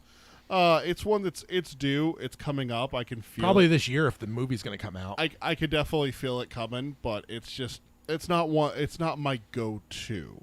Yeah. Yeah, and I mean, it's not my answer for this because obviously I'm not talking about that because it wasn't my first. Right. I will say, personally, for me, I actually rank it above Carrie, personally. Yeah? For me. I mean, I know you love Carrie a lot. And I love... yeah. I do as well. Carrie's great. But Salem's Lot, man, is just... I don't know. Carrie's story is good. Salem's Lot story is good. They're both good stories. The thing that puts Carrie over Salem's Lot for me is the style of Carrie. Yeah. Oh yeah. It's the bouncing back and forth to the deposition. Thank you. And then Carrie's story itself as it's happening. It's so well done. I loved it. I still love it to this day. Yeah. Okay. So for me, I've already covered it a number of times. My first one was The Shining. I even mentioned earlier in this episode. Yes, you did.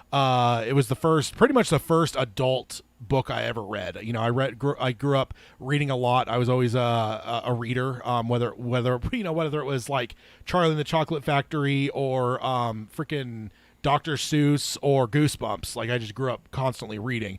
And I remember when I moved into like Goosebumps, I always remember the idea in my mind was I was working up to King because I knew my mom was a huge King reader. So it was always in my mind that I wanted to read it. And I don't know, I think I probably picked it because of the Kubrick movie was already one that was like ingrained in my life.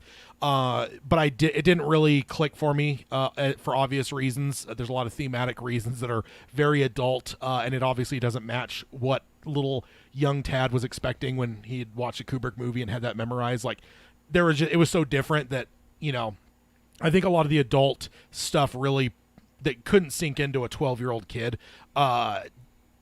probably had it to where I didn't enjoy it as much then, but now though I fucking do. I was thinking about it recently where I'm like, dude, The Shining might be one of the top books period, because like one, there's a lot of like good like content in there. You also see some of the parallels of King's real life with alcoholism and potentially like, you know, his fear of like child abuse and what he might do when he's like, you know, under the influence, but then also it's just there's very few books that are as terrifying as that one, man. Oh yeah, there's elements of that book that are just absolutely fucking, your blood goes cold. Like it's just absolutely fucking terrifying. Like Mrs. Macy, the topiaries, the Room 217. There's just certain scenes that are just like absolutely fucking horrifying. And no matter how many times you read it, you know, I probably read it 5 or 6 times.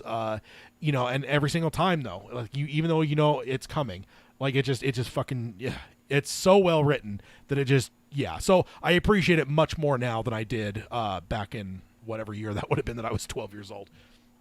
92? No. 97. 97. Well, Yeah. 97, 98, somewhere around there, because your birthday's in October, so. September. Oh, September. Dude, I've known you for 20 fucking years, and I do that all the time. All the time. Yeah. So next up, do you feel Dark Tower Palaver has highlighted your argumentative nature as much as you warned us back in episode 1? Not at all, man. I actually thought about that not too long ago because I remembered giving that warning. And I thought about it maybe like in December, November. So it's so funny that Chris emailed this and asked this. Because no, I don't think we've ever really got... And maybe we're not as argumentative now. Maybe it's just age. But man, when we were like teenagers and into like the younger 20s, we would have like, I mean, for us, it was just like basically like friendly debate, but it would be perceived from people outside that we were like, seriously, like getting ready to come to blows fighting. And we never were. It was just that we knew each other. Even early on, then we knew kind of each other well enough to know like that even if it may seem like it was getting heated, it was never heated in a way that where it was ever even like, I think we've been asked a number of times. Like, are you guys all right? Like, you know, like whatever. We've had people literally step between us, like physically insert themselves in between us and be like, guys, and we're like, what? What are you doing? Yeah, what the hell are you talking about? Like what's going on? And they're like, well, you guys are about ready to throw down, and we're like, no, we're not. No, we're just. This is just how we talk to each other. Disgusting, man. Yeah. So like, I remember that, but I wonder if it's age because like even out because like it hasn't really happened. We warned about it on episode 1. And it's so funny that Chris mentioned this because I was just thinking about it. But honestly, like even outside the show, it hasn't really happened. Us stop like arguing, that. Like in the level that we were warning about, basically. Like maybe it's just age. Maybe we're just chilled now that we're older. It's because we have an outlet. We have an outlet. We get it out of our systems. But even now we have more civilized discussions. Yeah, but when we disagree, we're not like. No, we're not getting as heated. At least where it could be perceived like we're actually like full on fighting. Yeah, like we used to. Maybe it's just an age thing. Maybe we just both chilled a little bit where it's just whatever. Yeah, but because also we don't want to scare the fans on camera. Well, that's no, but I don't feel like I've ever been in a spot where I've held back because I knew we were podcasting. That's why I warned everyone in episode 1 where it's like if there's ever a time that it seems like we're like seriously pissed at each other and going at it, like we're not. That's just normal for us. But. Yeah. I'm wondering if it's just as age has gone on, we're a little bit more chill. So no, it has not highlighted it for us. If you're a longtime listener, maybe you could think of some times we've had some. I think we've had some We've had a couple. spirited discussions, but I don't think it's ever got to the level that we were probably warning about. No. So no. Well, it's because we're not allowed to talk about those topics. The ones that really get us going. Is Magneto a bad guy? You know, It's the same as Flag, right? Same debate, really. No, the debate there is you joking with me. You know, deep down, Flag is a bad guy. So Projecting on me, are you? I know. No, but I'll definitely search your feelings. You know, it to be I'll true. definitely throw down more that Magneto is absolutely not. Yeah. He is. That guy is. Yeah. Totally different conversation. But Yeah, no. yeah, So exactly. I'm so glad. I'm so glad you asked it though, Chris. Because yeah, seriously, I was just thinking in like November, December. I was just like driving home from work and just randomly thinking about our show. And I remember just for some reason that warning in episode 1 came to mind, and I was like, I don't think we've ever even like We've had one or two that have come close to being in that realm, but we've never gotten there. No. And then next up, he says, you're having 10 Dark Tower Palaver listeners over to your house for a movie night. You'll be showing 3 movies, and they are not Stephen King adaptations. What 3 movies are you showing? Well, it depends on which 10 people are coming. I mean, you know, if it's people who are into comedies, then, I mean, we're watching Monty Python and Airplane and Hot Fuzz, the 3 greatest spoof movies of all time. I think, I mean, for me, because, like, I don't know if this is, like, kind of in a realm of, like, let yourself, or kind of reveal yourself through your movies. For me, I mean, it's probably going to be, I don't know. That's a tough one. I mean, horror is always going to be my go-to, you know. Probably, like, I don't know, like The Exorcist, Scream. Oh, man. Halloween? I mean, Halloween, I always have a hard time with, like, that, because like Scream and Halloween feel so related that like I would like maybe pick it, but then I'd maybe also pick something really out there like Night of the Living Dead or Dawn of the Dead, you know, just to kind of cover the pantheon of different horror. I don't know. I there's a lot of movies though. T2 is one of my all-time favorites. Jurassic Park's one of my all-time favorites. Jaws. Like I have some movies I absolutely fucking adore. But if it's Dark Tower Palaver listeners, I think a lot of us probably, I think that's why I went to horror immediately, is because I think, like, if you're a King fan, you probably at least appreciate horror. Yeah. So I'd probably pick, I'd probably say something like that. Like, I'd say, like, The Exorcist. Yeah. It's probably one of my all-time favorite. I do the original Dawn of the Dead, just so we could comment on what malls looked like back in the 70s. That'd be fun. So depending on some of our listeners, some of them might remember that. So yeah, and you don't have to pick horror movies either. What do you think? No, I think Dawn of the Dead is one that would absolutely, because as horror films go, that one is not as scary per se. It's got its eerie moments and it's got its jump scares, you know, and stuff like that. Yeah. But as for like an overall film, my daughter could watch Dawn of the Dead. You know, she's 9. Yeah, she could. I thought you said she had issues with even just some non-horror movies scaring her. I think we're Child's Play. No, I'll get you the copy before you leave. I have a copy. You gave me your old one. Remember, we talked about this the other day at work. We had this discussion. No, the one I think I know what horror movie I'm going to start her with, dude. And I think I'm gonna go right for the jugular. I'm going to start her with Jaws. Yeah, and I think she's ready for it. I bounce back and forth. I'm in the mindset I don't find it a horror movie. I mean, it's scary at times, but I've always perceived it more as just like an action adventure-ish, because I feel like there's kind of a swashbuckling, you know, feel to that movie. I don't. That's a hard one. Maybe not as bad as like is Die Hard a Christmas movie, but I think that's kind of one of those ones where it's like you can debate a genre on that, and I tend to fall usually more on the side of I don't really count Jaws as horror, but it's absolutely horror if it terrifies people of a certain thing. That's the thing, is if it makes you scared of something, it should be classified as a horror. I know we're getting into a tangent here, but here's my argument. I feel if Jaws is a horror movie, then Jurassic Park is. Absolutely. Because Jurassic Park plays almost the exact same as Jaws does.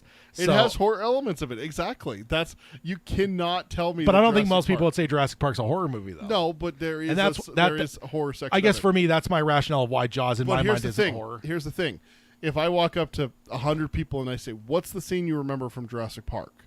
A lot of them are going to say the T-Rex. A lot of them are going to say the Velociraptors and stuff like that. Were you scared? Yeah. Okay. Is Jurassic Park a horror movie? They're going to say no. but do the same 100, do another 100 people and walk up to them and say, "What do you remember about Jaws?" And they're gonna be like, "Killer fucking shark." Yeah. Is it a horror movie? Do you think absolutely they're gonna say yes? Do you think most people with Jaws even be able to pick an actual scene though? I feel like Jaws is such in the ether that I just don't know that a lot of people actually. There's a lot of people who haven't even seen it. When I was in Cancun in 2017. I remember just like walking by a pool that had kids in it, and one parent started humming the Jaws theme, and all the kids screamed and went sharks. I'm like, these are kids that are like younger than your daughter. I'm like, these kids have never seen Jaws in their life. How the fuck do they know that humming is sharks? This is one of those ones where even if someone hasn't seen Star Wars, if you hear, "Oh, Darth Vader," they know that. They hear that. They know that. That's one of those general public knowledge things. It's weird how that happens. That's covered though. in YouTube videos. It's covered in kids' TV shows. It's covered in cartoons. It's covered in adult TV shows. Yeah. It's covered in the nightly news where people dress up as Vader and Yeah. go to a children's hospital or whatever and everything like that. There are certain things that are out there. Jaws is one of them, which is why I will still say Jaws is horror. My mother talked to me about Jaws and how people would not go into swimming pools or lakes in Utah.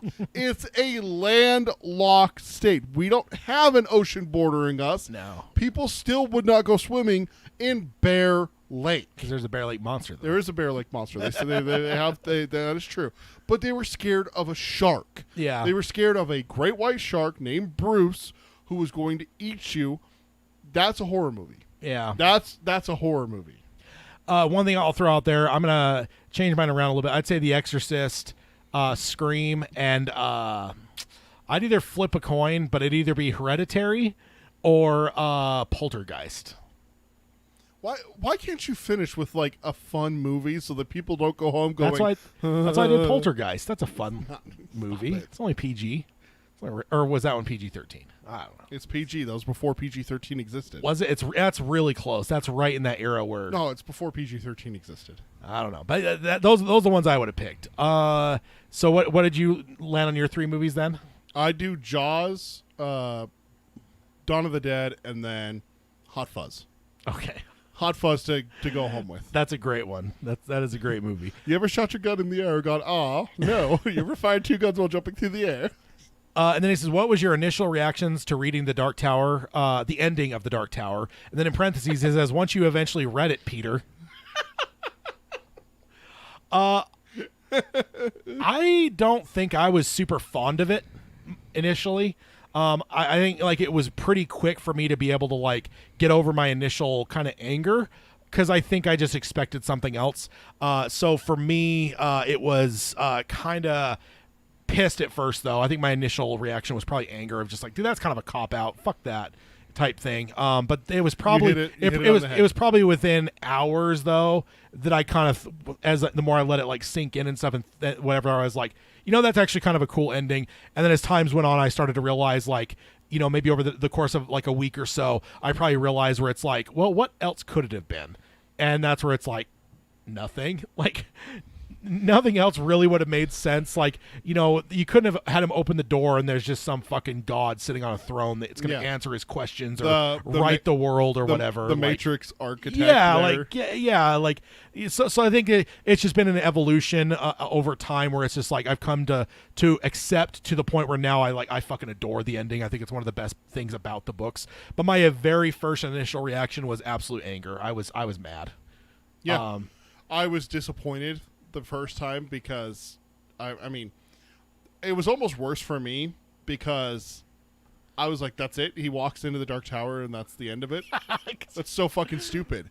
And then you're like, dude, there's more. And I'm like, what? You're like, dude, there's... And the worst part was I had to work the rest of my shift. I had like 6 hours I still had to work before I could go home and pick up the Dark Tower. So you should you should always have a little vial of Epicac and then you could just I gotta go home, I'm sick. And when I finally went home, I read it. I stayed up way too late reading it and rereading it and being like, that's such a cop-out. I'm granted, I'm in high school, right? Yeah. Just after high school. Barely out. Yeah, that's the other thing to remember is like age-wise. Like we're 18 years old when we're reading this. And the thing for me then was I had the opinion that if a movie /book/ you didn't like open-ended. I hated Hated open ending. Yeah. I thought it was the stupidest thing. Pick one. Yeah. Like you're leaving it up to me because you're too much of a coward to finish your story. Yeah. Your story. Yeah. Finish it. Finish it. Put an ending on it and everything like that. The more I grew up, the more I realized that that's not always the case. Is that it's not them being a coward. It's not them being, scared to pick one and being wrong for some people hating it, Yeah. It's that this story's not done. That's where, really, for me, that's where it finally clicked, was like, oh, shit, he left it open. I have an opening here. Yeah. That I could get more from this universe. Yeah. When that clicked for me, that's Yeah. where I'm like, it's brilliant. Yeah. This is brilliant. I think it took You me. can come back to this at any time. I think even as a younger kid, I realized that like when you don't show something with a horror movie, it almost makes it worse. Yeah. Like cool. Like if you're in a house, maybe you just moved in, it's brand new, so you don't have drapes up yet, and you're standing at a sink, and there's a window and it's pitch black outside.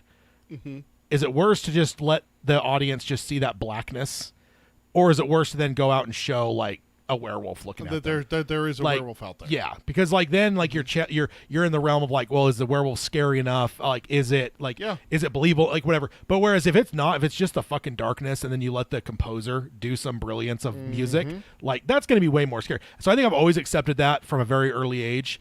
But I don't think I ever let that same realization of like letting something be open is almost better apply to endings until later in my life. I think it took me some time to come to that, where it was like, it's the same thing. It's the same principle, right? Like letting the person's mind and insert whatever monster is outside is the same thing as letting the person unfold what the ending of the Dark Tower means. Like, and the fact that even us now, like we've been able to discuss this multiple times, and my thoughts on it have evolved over the course of the show multiple times. And I think that's the genius of it. Whereas if it would have been what we would have wanted as 18-year-old kids, it never would have. If it had been what an 18-year-old Peter wanted, it would not have held up as well with me. No, we wouldn't have as much discussion on the, like, take whatever we've discussed on the end over the course of this whole show. You could probably divide it down to 25% of what we've done is probably all we would cover it on. What I'm saying is that personally, for me, I wouldn't care as much about the Dark Tower. Yeah. Because if the ending was what 18-year-old Peter wanted, I wanted a happy resolution. I wanted everything fixed. I wanted Eddie and Jake back with Roland and Susanna and always alive, all that. Yeah. If I got my happy ending, I can tell you right now, it would not resonate with 36-year-old Peter. Yeah, because 36-year-old Peter is very happy with the Dark Tower ending. Because then now you look at it and go, it's a cop out. That ending, if it had happened, ending would have been a cop out, and that would have been one of those ones that sticks with you, where it's like it will always be a cop out. You're never going to evolve past that being a cop out ending. I mean, it's not. I'm not saying that I don't like happy endings. But there's several stories. I mentioned one earlier today in the chat, so don't go looking for it because you haven't seen it. But I absolutely adore the Harry Potter ending. It's one of those ones it's wrapped up, it's neatly delivered, it has all the questions answered, and you know what? It worked for that story. But the story has to dictate what the ending should be, exactly. And Dark Tower is not one that ever was going to warrant a happy ending. There is too much there. Yeah. There's too much. If he had written the Dark Tower to where it finishes and Roland breaks the cycle and Roland doesn't have, he finds what's at the top of the Dark Tower and he gets all the answers and everything like that, that would be very disappointing. Yeah. Looking back, there'd be no reread value. Yeah. Really at all. It'd be a good story, not a great one. Yeah, exactly. So maybe the show doesn't exist.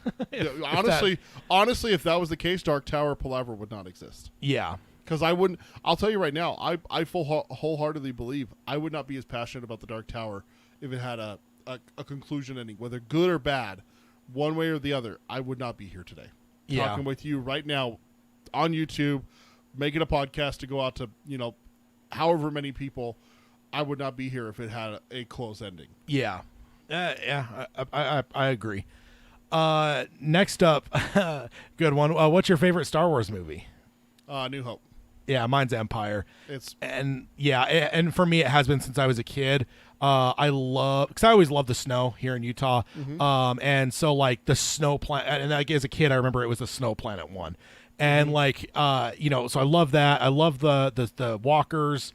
I love the Snowtrooper, still one of my all-time favorite Stormtroopers. Yep. Just every and like even as a kid, I mean I've always liked the villains. Like Shredder has always been one of my favorites. There's a reason you have a Shredder legit figurine. I'm not even going to call it a doll or a toy. That is a legit fucking Shredder up there on your shelf. That is awesome. Green Power Ranger, everything I've ever watched, like I've always just loved those. So I love Vader. So just to have the movie, because there's only 3 when I was a kid, to have the movie that Vader wins at the end is incredible. So I've always loved it, because I've always told people, man, Empire was never popular. It was, I think it was around 97 when those remasters came out to theaters. Yeah. That's about when the tone really shifted on Empire. But before that, it was never given credit, man. It was always New Hope or Jedi. It was always people's favorites. So, but me, I always just loved it, because I love the snow. I love the snow monster. I love the walkers. I love the Wampa. But also, like, even like as kind of like as a kid, sometimes as it felt boring, sometimes I still love the Yoda stuff. I think I always loved the Force stuff a lot. So like the Yoda stuff was cool. The Cloud City stuff was all really cool. So I've always loved Empire. And as an adult now, to see like as everyone else is kind of like, I don't want to like act like I'm a hipster or whatever, but I just always loved it. So the fact that everyone finally got to the spot where like now it's like the Star Wars everyone always movie. calls like the best. I'm kind of glad everyone's saying it now. It does bum me out a little bit, because it's like I think people might perceive that I'm being one of those people. I'm not. I've just always loved it, man. I'll back him up. I've known this man for 20 years. He's never changed that answer. It's always been Empire. Yeah, I just love the darkness of it, because it was just so different. I had never seen a movie like that before, where the villains win at every turn. Like there's never a time they don't. So even just the fact that I would like Darth Vader is my absolute favorite character. But just the fact that I was like, dude, I've never seen anything like this before. Teenage Mutant Ninja Turtles never lost. No. The Power Rangers never lost. Like, Batman never lost. Like, as everything I ever watched throughout my life, like that was the only thing I watched where it was like at the end of it, like the good guys lost, and I was like, so for me that was just such a weird thing that I was like, I love that. It was just cool because it was so different. I wore out 3 copies of A New Hope, specifically watching the Death Star battle. My dad was a fighter pilot in Vietnam, flying off of Enterprise and Kitty Hawk, off the aircraft carriers, and I wanted to be a fighter pilot. There's not many fighter pilot movies appropriate for children. Yeah. So Star Wars was my thing. Yeah. That's what I wanted to be, a pilot. I wasn't allowed Legos because didn't want to step on them, as was my parents' excuse. But I had Duplos, which is the bigger version of Legos, so they could at least see them. I always made X-Wings out of it. I tried to make TIE Fighters, but they're stupid ships, so they never worked out properly. But I would sit there and I would recreate the trench run. I remember one time when I was 6 or 7, I redid Luke's costume. I wore an orange shirt. I convinced my mom to buy me an orange shirt. I wore my bicycle helmet. I bought it because it fit like a fighter pilot's helmet. I wore my dad's like workshop yellow goggles. Yeah. I had my mom's yellow dish gloves on, like Luke's gloves. And I sat in a chair and I had made controls out of Duplo blocks and flew with Luke, mimicking his joystick and thruster and everything like that, quoting the movie line for line while it went. Yeah. And I wore out 3 VHS copies of A New Hope at that part. Just rewatching the Death Star battle. It's still, to this day, the greatest space battle that I enjoy. There are other good ones. The Death Star and Return of the Jedi and everything like that is good. Yeah. But the trench run and the Battle of the Death Star at Yavin is just so iconic for me. I love it. I love it so much. And the same. Yeah, I could say you've never changed your answer on that. Yeah. It's always been A New Hope. Yeah. Next up, do you regularly listen to other Dark Tower and or Stephen King podcasts? If so, which ones? Honestly, I've been so bad with podcasts for a couple years now. I mean, I do listen to I throw the Kingcast on occasion, Dark Tower Radio. But overall, I just don't listen to enough podcasts. I was even just looking yesterday. As I was getting in bed, I pulled up my podcast app, and I just let it just updates on its own. And I was looking at every single one of my shows that I'm like subscribed to, and it's like 73 episodes, 80 episodes, 30 episodes, like of what's available, like what I haven't listened to. What you haven't listened to. So I'm behind on. It's almost been probably 2 or more years since I've really actually spent time, because it's mostly just been Audible. Honestly, I've listened to it a ton, and even when I've like bounced back, like I don't know, I jump around to different podcasts. But yeah, that's probably the ones most for me. Yeah, I do need to make a better effort of listening to more. I Certainly. have never listened to a single other Stephen King podcast. Really, and you probably haven't listened to ours either. I've gone back. I talked to you about this. I went back and I listened to like our first 3 episodes. Man, I can't. Yeah. Just to see like how we shared a mic. Yeah, and you yeah, could that hear us. Literally, we would move in and out. Like I would talk and then I would lean back, and so Tad could come in and talk and everything like that. It's so bad. cringy and Yeah. everything like that versus what we have now with 2 mic setups and we got cameras and everything. Yeah. There's also been times where I've shown my wife clips. Yeah. Okay. And, you know, I've teased her on camera and stuff like that. And so I've of course gone and shown her and gotten in trouble with her because it's fun. We have fun teasing each other. So I show her.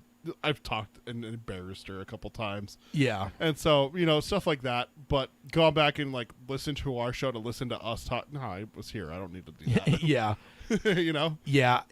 It's definitely it's tough for me. Just podcasting has been pretty much the lowest rung. I mean, yeah, like Dan Carlin will drop like a hardcore history, and I drop everything and listen to that. Yep. But like, man, I just have not. I have like, I don't even know. Yeah, I think it's probably been at least 2 years since I've heavily spent any time with podcasts.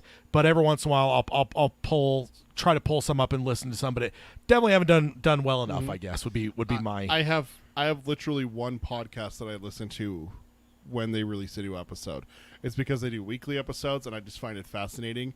It's called Red Web. They just talk about mysteries, cryptids, internet mysteries, yeah, and stuff like that. And it's just from the gaming group that I've talked about before, Achievement Hunters. 2 of the guys from there. So it's them being a little bit more serious, but they're still goofy as hell. Yeah, and it's just fun to hear. Like I found out interesting thing. Last episode was about the Yeti. So I found out a ton of stuff about that. I've never studied the Yeti. Yeah. And I've never looked into Bigfoot. I thought I knew about Bigfoot. Apparently, I don't know shit. yeah. You know, and everything like that. So it's really fun. And then the new one, you got me hooked on this just a couple weeks ago. You're Wrong About. Yeah. That one was pretty cool. So I do listen to. There's a writing podcast, a screenwriting podcast I listen to pretty regularly. But even them, I'm freaking like 20 episodes behind right now. Because again, I'm just not listening to podcasts. Yeah. And they have a thing at the end of theirs where they just throw out something like they just call it one cool thing, where it's just like whatever it might be. It might be a toothbrush. It might be whatever. And somebody threw that podcast out, and I'm like, it's mostly like 90s.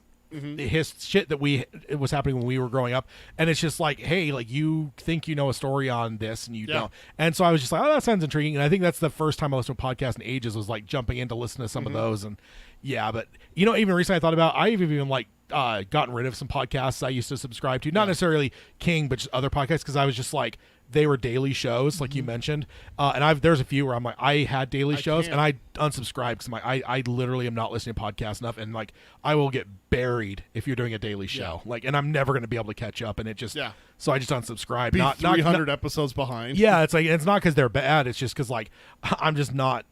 I guess right now I'm not committed enough to listening to podcasts. And it goes into this next question a little bit. How committed are you to reading all of Stephen King's novels? I'm not committed to reading all of them because I'm not going to go out of my way to find rage. Stuff like that. I'm not. I have a PDF I found online, so I could hook you up on that. See, like that, yeah, I could do that. I'm working my way through it, but I'll tell you right now, there's reading all of them at least once, or like constantly going through. Okay. No, yeah, just reading everything once. Yeah, I mean, I plan to do it before I die. You know? I mean, because we talked about it, and we have like that shared Kotek count thing, and I think the big thing is you slow down, but you haven't had a job that you've been able to listen to for almost 2 years now. So I think that's what slowed you down. Me though, I'm pretty committed. I'm trying as hard as I can to maintain a standard of like for every one re-listen to at least listen to 2 new ones as a way to kind of incentivize myself to get through everything. And I think that's why I've been able to close the gap on you as much as I have while you haven't been reading. Well, it's also hard for me to want to read things I haven't read before. It's like, do I want to go spend a credit on Joyland when I've never read it, when I can go listen to it again and I love it, and I love Pennywise, and he's a horrible thing, and I want to read it. Oh, yeah, okay, I'm downloading it. Yeah, That's usually how the conversation goes. Is like I go through my Audible library to see if something jumps out, and something usually jumps out before I can spend my credit. Yeah. That's why I have books in my Audible library that I've never read or listened to. Yeah, is because like if everything's eventual. I'm like, man, I really dig Holly Gibney. I really need to listen to Mr. Mercedes, and I'm like, well, if I'm going to listen to the Mr. Mercedes trilogy, I got to listen to The Outsider. Well, if I'm going to listen to The Outsider, I got to finish If It Bleeds, and that's where I'm at. That's what happens to me. What's been happening to me probably the most that slowed me down recently is just getting into nonfiction. Yeah. I get in moods where I want to read nonfiction stuff, and I've been on that for a while now, a little bit. So once I'm off of that, though, I'm back into Stephen King again. And I think I'm to the spot where I don't remember. Black House is my next one up, which I haven't read. So yeah, I'm committed. See, I'm just not like, I don't think I'm getting through it as fast as some people are. Just because for me it's moods too. I mean, like I said, I'm really in a mood right now to read a lot of history stuff, and so for me it's like if I were to try to force myself to just put that aside and just do King stuff, it's not going to do any favors. I'm not going to end up enjoying those stories as much because I'm not in as much of a mood. I'd rather read World War II stuff right now. So at some point that'll change, and I won't want to fucking touch a World War II book. Yeah, and that's when Black House is going to be back on the menu, and then after that I think that will have been Talisman and Black House now, so like then I'd be open with my standard to be able to rereading something, which is where we get to talk about like Dr. Sleep. I haven't read in almost 10 years now. Shame on you. 11/22/63. There's been a number of these newer ones I haven't reread in a long time. 11/22/63 I have reread at least once, but I'm sorry, Went Through the Keyhole is 2012. Read that one recently, but Dr. Sleep's 2013. Yeah, I'm only a year off from a decade from reading that book because I read it when it first came out. And it's not that it's bad, but again, so I'm holding that standard because I am, I guess, to answer your question, committed. I just need to make sure I do it in the right way so I don't want to ever get into a spot where I like hate a book because I forced myself to read it when I wasn't in the mood. Like I kind of did that with The Long Walk, and I'm holding off all judgment of that, where it's like I don't think I enjoyed that one a lot, but I fully know that I wasn't in the mood, and I probably should have just pulled the plug on it and read something else and then came back to it when I was in the mood. And at some point I'll reread it when I'm actually in the mood, and I'm guessing I'm going to fucking love it. So yeah. Next up, have you read the original version of The Stand? And then he has more. If so, how did you find it compared to the final complete edition? If not, do you intend to? He says, I've heard that the experience is quite different, and I have just picked up a copy secondhand on eBay. I have never read the original version. I was like 6 when the new version came out. So yeah, I've never had the opportunity. I would like to, though. I mean, I'm obviously a huge Stan fanatic. So you read it every year. Yeah, read it every year. So at some point I'm definitely going to have to do that. But I certainly just got to find a version because I'm fascinated because like we did it with our Gunslinger. You know, you had the unchanged version. I had the changed version. So we were able to kind of compare. And I think The Stand is probably a bit different than that. So I would love to read it to see like what were the pop culture references, what presidents did they reference, not to mention like the fact that whole huge swaths are cut out. And honestly, I might enjoy not seeing the kid one time around because he's a reprehensible character. What about you? Never read it. I have no desire to. Yeah. If King thinks this is the version I should read, that's what I'm going to read. Yeah, and for me, it's more just like if the same thing were for the It, you would probably pursue that one more because you're a much bigger It fan. Sure. You know, and I think for me, that's what it is like, but yeah, I'd love to read it at least once so I can compare it, but no, I have not. It's just kind of like Star Wars, you know, like people are like, well, the 97, it sucks. This is horrible that they added this. I'm like, yeah, but this is Lucas's original vision. That's what I prefer to see is what the person who made it wanted me to see. Yeah. But because he was limited at the time, you know, I'm not going to hold that against him. I'm going to watch this version, you know, the remastered. I like it. I do. Call me a weirdo. I'm one of the select few that do. Yeah. I like some of the changes they added. No, I do, man.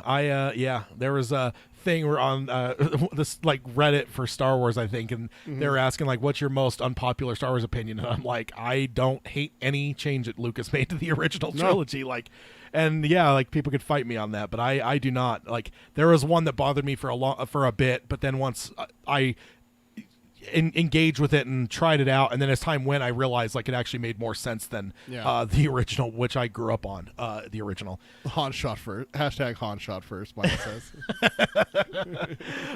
If Stephen King was to rewrite any Dark Tower books, which one would you like him to modify, and what changes would you be looking for?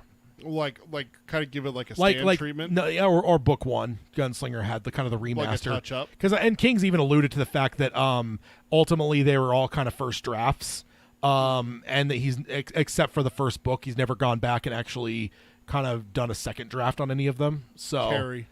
Oh no, I think Dark Tower. Tower. Just books. Dark Tower. Damn yeah. I think. Oh man. Give me drawing the 3. Really? A little bit more stuff in there. Because for me, I think that one's like perfect as it is. So like, no. See, we're not talking about changing and making better. We're talking about just giving more. Yeah, and it says which. Yeah, and then which one are you having modifying? What changes would you be looking for? So you'd be looking changes. Shit. That's different then. I think. Book 6. I was about to say, I think book 6 because go fix it. Because and I don't think there's anything wrong with it. I don't think there's anything wrong. It's a good book, man. It's not a book. It's a placeholder between 2 books. Go take book 6 and give me something. I don't know. I would love to just cheat and say just do 5, 6, and 7. Just let him do another pass on all of those because I think he was in a rush to get all of those done. Yeah. And I don't necessarily hate anything of those, but I would be curious what those would look like if he weren't like pushed in a way rushed. where in a point where it's like, dude, I almost died. If I died, this series is fucked. Like, and I'd be leaving a lot of people hanging. Like, and so I feel go back and tell him, go back to Stephen King, go to Stephen King and be like, okay, redo these. Now you know that you're not going to die. Yeah. In the next 20 years. Yeah. So redo them slowly. Yeah. And properly. Yeah. Because again, and I don't think I really hate anything about them. I do think that maybe there's some structural things like you said. I think 6 does just feel like nothing but a bridge between 5 and 7. But like I don't know that there's like anything that I would like circle in my mind. I think the one thing I'd be really intrigued about would be, I don't know how you'd pick this. Is probably book 6 would be how does he handle the King stuff? Because he's mentioned before that he would actually probably get rid of the fact that he's in the books. But to be honest, though, then that almost make me not want to pick 6 then because I think that I love that. And I think if you took that out, I'd probably be disappointed. So, man, that's a really hard question, man. Damn.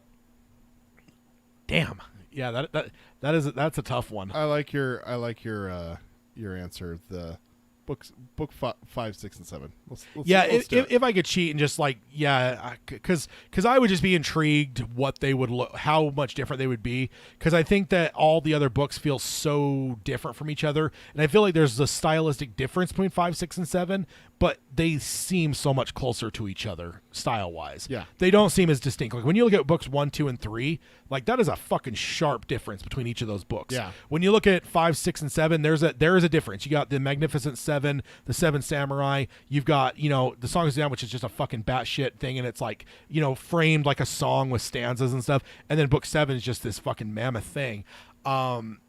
Yeah, I don't. Maybe even I would throw him on 7 if I'm not going to cheat, just to honor Chris's thing here where he said we could pick one. I'll pick 7. I have no problems with 7, but I would be really intrigued what he might change on it. And so when he asked what changes I'd be looking for, I would maybe be intrigued for the King scenes in 7 to see what happens there, because 6 would still exist and I wouldn't allow him to edit that one, so he couldn't completely erase himself from the story.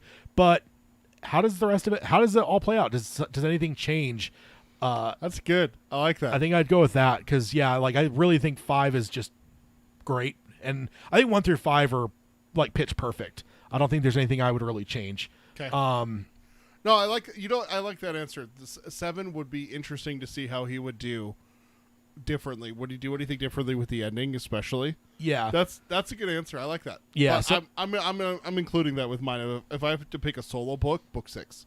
Okay. Do something. You know what? Honestly, I'll even tad proof my answer. Don't delete anything. Don't change anything. Just give me something substance. Give me some substance. Give me there. more. Give me more to make book 6, where it's not 3, 4, 5, 6, 7. Yeah. You know, give me something that fills that gap. Put it up there where and it's for supposed people to be. on just the audio podcast side, Peter's the thickness of the book. thickness of the book there, and We have book 3 that's or one. book 3 where it's gotten bigger. You know, it's the first one that's really It's that's hefty, a chunk. yeah. And then you got book 4 that's even bigger than that. Then you got book 5 that's even bigger than that. And then book 6 drops. It's less pages than book 5. I think we looked it up one point. It's just under book 4. It's bigger than book 3 though. I'm sorry, that's not where book 6 should be. Book 6 should be bigger than book 5. Yeah, it should. Give me something. Give me something there. That's what I would want. I don't Yeah. know what, but give me something there. You probably end up with some Sombra / Tech Corporation stuff. Fuck yes. Give me Roland remembering Jericho Hill. I don't care. Give me something. Yeah. Next up, does it annoy you that Stephen King has left the relationship between Farson and Flag so vague in the Dark Tower books? Or do you like how this, and then he says in parentheses, and how many other things in the Dark Tower series are ambiguous? I don't know if I can answer this well because I don't think it's that ambiguous. Like, I think there is some stuff in the book that makes you think they're separate, but the fact is, in the intros, he says they're the same person. So yeah, he absolutely does. I think there's a lot of people that, and I believe that a lot of the people that hold really hard that they're separate is severely influenced by the comic books, which is where they are absolutely separate people. Yeah. But I think in the books there are certain areas you can like, oh yeah, they seem like the same person, or they seem like completely different people. But the fact is, in the intro on many books, King says, you know, sometimes he's called Flag, sometimes he's called Farson, and it's like it's the same person. So for me, I don't see as much ambiguity. And Chris, I know, broke it down pretty heavily. And I'm not saying there's no argument on the other side. I just take the trump card of, for me, is that the fact that he calls them the same name in the intros makes me think that they're the same person. I don't know how much more clear he could be unless he were to insert something in one of the books to say as clearly as he does in the intros. But I see the intros as just as much quote unquote canon as the books themselves. Mm-hmm. If you had to spend the day with one Dark Tower character from outside the main quartet, so God damn it! I'm surprised you didn't cut me off with Eddie just as I was reading. Drawing in breath to say Eddie Dean. So not Roland, Eddie, Jake, Susanna, Odetta, Oy, Callahan, Jamie, Cuthbert, Alan. Who would it be, and what would you do? So I'm glad he mentioned that because I would have picked Detta, certainly. She'd fuck you up, dude. She would mess you up so bad. Oh man. Oh, and I mean Cuthbert would obviously be a huge pick too. So since he's cuffing us off from all those, that's Aaron Deep now, in his old age, and get to hear all the stories. Yeah, that'd be good. Although you're gonna have Tower there though. Because those two come as a pair. He hangs out in the guy's shop. No, you did not listen to my answer. I guess at the same time, Chris does say we could dictate what happens. So. You did not listen to my answer. I said Aaron Deepno in his old age, after Tower's gone, and hear the stories of Sombra, North Central Positronics. Yeah. Basically, just because he passed away before Book 7. Yeah. I would hear him before he passed away. I'd get with him, a year before he passed away when he's still... up and moving about and everything like that. And I would love to talk with Aaron Deep now. If it's just one person, if it's two people, I'd take Moses too. Yeah, Moses is tempting. I mean, Dandelo would be fun. I like to laugh. I like to laugh. No, thank you. No. The other thing is he only put the quartet, so I could easily pick Flag. Hang out with Flag for a day. You'd die. He would murder you because No, he's a bad guy. I just saved my life for you, and I'll be fine. Yeah, you know what? Other people saved my life for you, and they still ended up dead. Ask Ricky Bobby. All right? No, Ricky Bobby's that's the Will Ferrell character, isn't it? Oh, no, what's his name? Bobby Tyler. Bobby Tyler. I had Bobby right. Give me a break. We're going for 3 hours. Cut me some slack. Suddenly, Will Ferrell's out there racing, or I don't even know which Will Ferrell movie that is. I think it's the racing one. Talladega Nights. And Flag just shows up and eats him. Wow. And what would I do with Flag? Because of course that's who I'd pick. You'd fuck with me is what you would do. Probably. That would be exactly right. I could imagine getting a torment Peter for a day. Yeah, I could imagine getting a knock on my door, opening, and there's the walking dude standing there, Jamie Sheridan or Alex. Yeah, Alexander Skarsgård. With the flawed, pins. Yeah, the flawed stone. I'd open my door like and I would scream like a little girl. I'd probably die of fright right there. I absolutely would. especially since he can morph himself. Yeah. Like he would just put a wolf's head on, and I would literally die of fright. Oh, or you just So you can fuck with me, but just know that I'm gone after that. or you just pass out and then you wake up and you figure it's a dream. But then I'd have him like the rest of the day. You just need to be in a crow form and just be a There's crow. a crow. Like, There's a crow on the just hood like, of your vehicle, There's just a crow looking at on you. on my patio in my apartment, just looking at me. Not being a crow, not jumping around and looking doing normal, but it just sits there and just stares sit there at and you stare at me with just, its just with like its with its just beady like, little eye.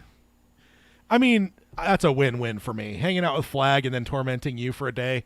That's got to be the answer. You'd have to get a hack into my camera so you could watch me freak the fuck out. And then he says, "What mid-world location would you most like to visit?" Kalos. I've said this before. I want to go to the Kalos. I want to meet them. They sound like good folk. Yeah. Oh man, that's. I want to see Dance the Kala. Second on my list would be Magus. At its height, I would love to go to Magus. But that Magus is pretty. I mean, you've got some pretty terrible people there. Yeah, but they don't mess with day-to-day people. Yeah, so you're hoping to just blend in, be incognito. Oh, I'd blend in. I'd be so incognito. But yeah, the Kalos would be number one. Yeah, Collarbridge Sturgis, hell yeah.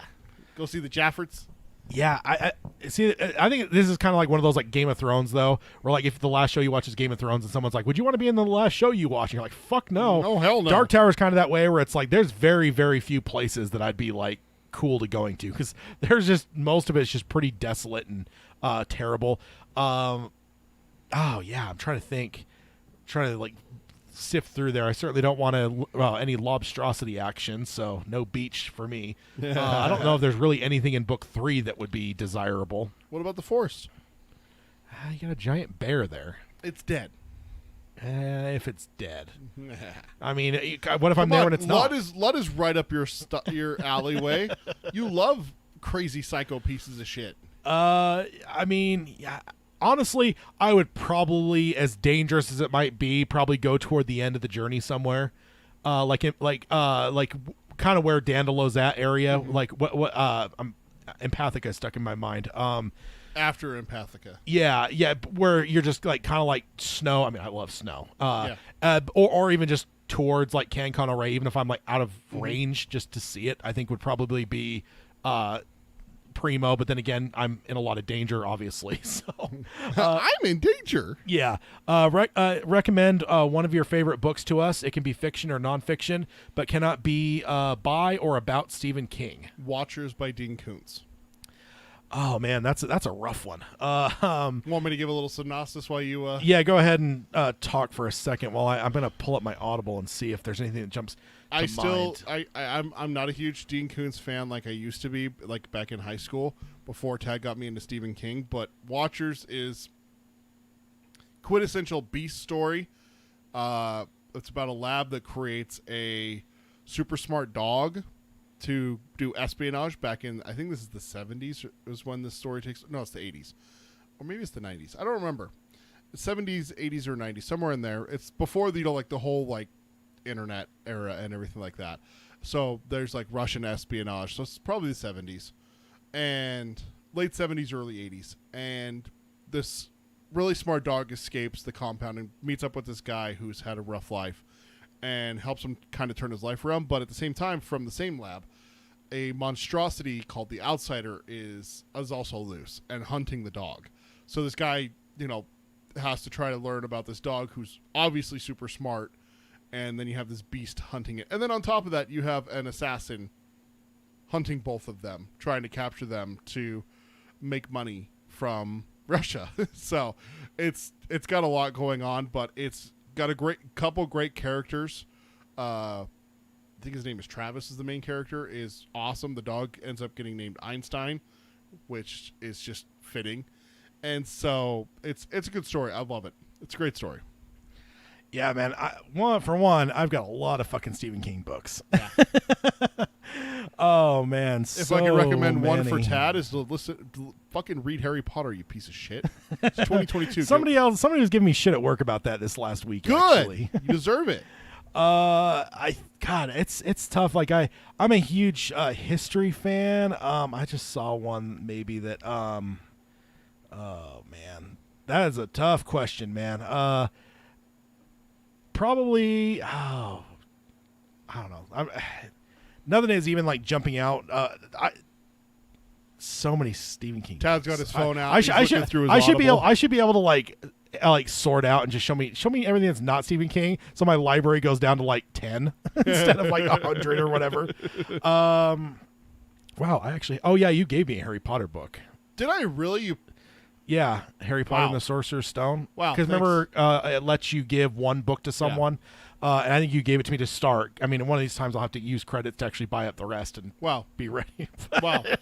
Thanks, dude.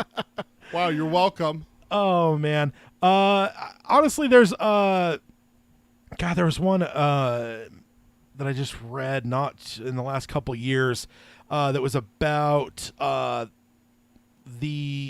is it at? It was about the development of the atomic bomb, but more from the perspective of the nuts and bolts side, not necessarily the Manhattan Project. Because I really found it interesting because it's not far from here, maybe on a 90-minute drive. It's a little small town on the border of Utah and Idaho, and that was where they set up Utah and Nevada. Yeah, Utah. What did I say? Idaho. Oh yeah, Nevada. I'm sorry. Yeah, Idaho is up there where all the atomic power plants are at. Yeah. But yeah, there's a book, and I'm not finding it right now in here. But it was just a really cool story because it's the Colonel Tippett's the guy that ended up flying the first plane that dropped the atomic bomb on Hiroshima.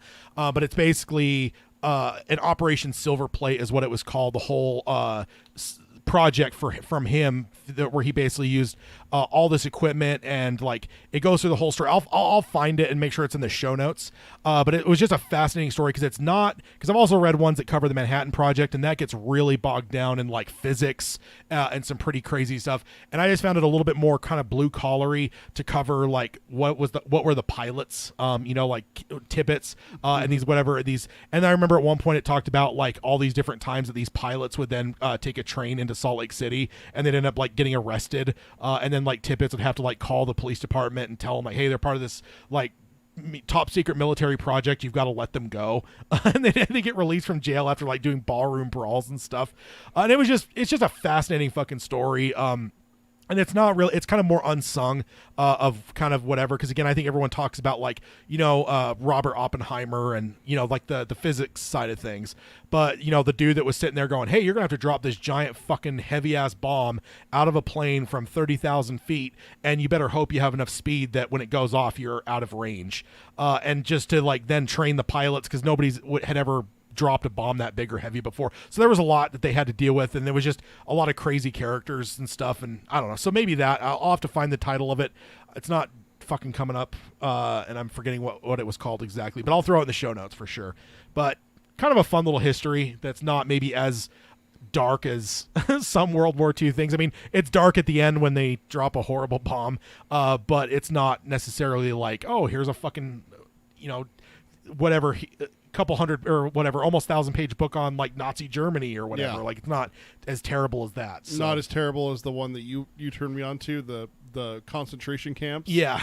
There's that one was tough to read, dude. Yeah, there's some tough ones. But yeah, I'd probably pick that one because I love history, and it's kind of it feels like almost a slice of home a little bit because you'd be learning about something that was kind of close to us a little bit in a town that I go to a few times a year because there's casinos because it's right across the border. So I like to go over and I've been there for the museums and stuff too, so it's kind of cool to see like, oh, here's the barracks that all these pilots that would eventually. Dude, me and you need to go to Wendover, just the two of us. I've never actually like been to Wendover. Yeah, driven through it, but Yeah. never been to Wendover. We should do that this year. Yeah, absolutely. Next up, what's your favorite TV show? Of all time? Yeah, I think so. Jesus Christ, that's a loaded question. That is a loaded question. That's a tough one. I mean, for me, it's going to always probably be The Simpsons as knee-jerk reaction. And yeah, it's just that show defines most of my childhood and life. So Simpsons, and that's easy because then I don't have to worry about thinking about things like Breaking Bad or The Wire or The Sopranos or all these great shows that I adore. I can't pick one TV show. I mean, like knee-jerk reaction. What comes to mind? Band of Brothers. It's probably the one I've watched the most. I mean, it's only one season. It's a miniseries. So, yeah. I wouldn't count miniseries because then you got to think about things like Chernobyl and stuff. God, dude, you're killing me. Like, what's a TV show that I've watched multiple times? Third Rock from the Sun. I haven't watched it in 15 years, so Okay. I can't say. Yeah. You know, last time, do you remember the DVDs coming out and they had like a push button where they had a quote? Yeah. That's the last time I watched Third Rock from the Sun, Okay, so I can't okay. say that. I mean, I grew up on comedies, you know, Yeah. and everything, but TV show I enjoyed. Batman the Animated Series. I mean, that's a safe answer for me because I love that. I love Batman so much. Yeah. That's a lot harder question now than it was 20 years ago or so. yeah. TV has gotten so fucking good over the last, like, since the turn of the century that if you would have asked me this in like 99 or 98, you probably still would have got The Simpsons, but it would have been a hell of a lot easier. But dude, there's a lot of good TV shows nowadays. It's really hard to I mean, dude, even now, like Cobra Kai, I would almost like think of where it's like that was a great show. Like Stranger Ted Things. Lasso's is a great You know, show. Like, Stranger yeah. Things, stuff like that. Yeah. I mean, all time shit, dude. I don't know. The original X-Men cartoon. that's a good one. Yeah. If Steven, if No. I got it. I'm sorry. It took me way too long. The original Teenage Mutant Ninja Turtles cartoon. Okay. I freaking lived for that cartoon when I was a kid. yeah, I mean, if you want to give me, if you want to like narrow it down and say like, what's your, adult, what's a TV show that you come back to? I mean, I've watched MASH twice now. that's a good one. Brooklyn Nine-Nine is up there. Yeah. I freaking love Brooklyn Nine-Nine. Yeah, It's such a good comedy series. My wife also got me really into the show Scrubs. So yeah. there's a few. There you Yeah, go. Pick one. it's a tough one. And then kind of touching on something we almost talked about earlier, if Stephen King was to write a completely new novel dedicated entirely to the Dark Tower, what would you most like it to cover? Jericho Hill, the formation and rise of the Tech Corporation, something else completely? I'm going to go back to what I always say. Give me like a Godfather 2-ish thing where it's Jericho Hill and the Tech Corporation as like you're doing both parallel, because I think it would be a cool, because like Dark Tower is so much living in both worlds. Yeah. That to show both worlds happening, where you're like seeing the fall of that empire and maybe the building of the Tech Corporation empire that's sole purpose is to like protect our world and the Rose from, the other side. I think that'd be a really cool thing, and maybe maybe you'll think that's a cheat, but I just think that would be the coolest fucking book, because I don't know if Jericho Hill or the Tech Corporation, I don't know if I see them being a book on their own. I think you've got to combine, in my mind.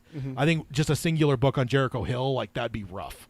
See, I don't think you just do the Jericho Hill. I think you do the build surrounding stuff. the build up to Jericho Hill, and the maybe you start it from when he returns back to Magus and you jump years and stuff like that. Yeah. But Jericho Hill. All right. And then he says, thanks for the indulgence. Long days and pleasant nights. Signed, Chris from Australia. Thank you, Chris. Thank you, Always Chris. enjoy that kind of stuff. I mean, we always ask a lot of questions. Yeah. And we want to have them answered immediately. What was it? Is that Kindergarten Cop? Yeah. I just caught a piece of that the other day it was on a TV. I think it was over Christmas. I think I went over to someone's house and they had it on. And it's like, that's a great movie. It's not a tumor. It's not the Tuma. Yeah. So that was fun. Appreciate that. And we will go ahead and hit our outro stuff and close up shop. First of all, if you want to subscribe, rate, and review us, you can do that on any podcasting service or Spotify or anything like that. And then if you want to find our show notes, do that at darktowerpalaver.com. Find all the links of everything we covered today. And as well as if you want to support the show, you can do that at Patreon at patreon.com/darktowerpalaver. And if you want to contact us for like the open question that Peter put out, Peter can let you know the information on that. Email us is darktowerpalaver@gmail.com. And then check out our show on YouTube. It's youtube.com/darktowerpalaver. Like the video, subscribe, ring the bell so you get notifications. And then our social media is facebook.com/darktowerpalaver. Our Twitter is @darktowerpod. Our Instagram is darktowerpalaver. And then check out our merchandise. It's tpublic.com/user/darktowerpalaver. Boy. Yeah. Indeed. Throw a little oil in there. I got a little streaming box thing that makes things a lot easier. So it's not as difficult nowadays as it was last episode we recorded. Yeah. So should make things a little bit easier. Hopefully we'll have less issues with sounds and all that kind of stuff. So did have one little hiccup on slides earlier. And you I'll have pushed to- the wrong button once. Did I? You pushed oi instead of email. Oh, that's right. That stupid little thing. Yeah. Oi. All right. So we'll sign off as we always do by saying long days and pleasant nights. Long days and pleasant nights, folks. All right, everyone in the chat, thank you guys for joining us and being part of the conversation. A lot of good fun conversation today. Not as much news as normal, but hopefully some good palaver went along, and you guys had some good answers to some of the questions and stuff there too. But yeah, we will be back with here in a fortnight. Right now we have it scheduled as a roundtable, but there is maybe some thought about jumping it to a book club. Yeah. So we will let you guys know as we get closer. But right now it's scheduled as a roundtable. But we will be back in a fortnight for another episode, and we will see you guys then. Bye, everyone.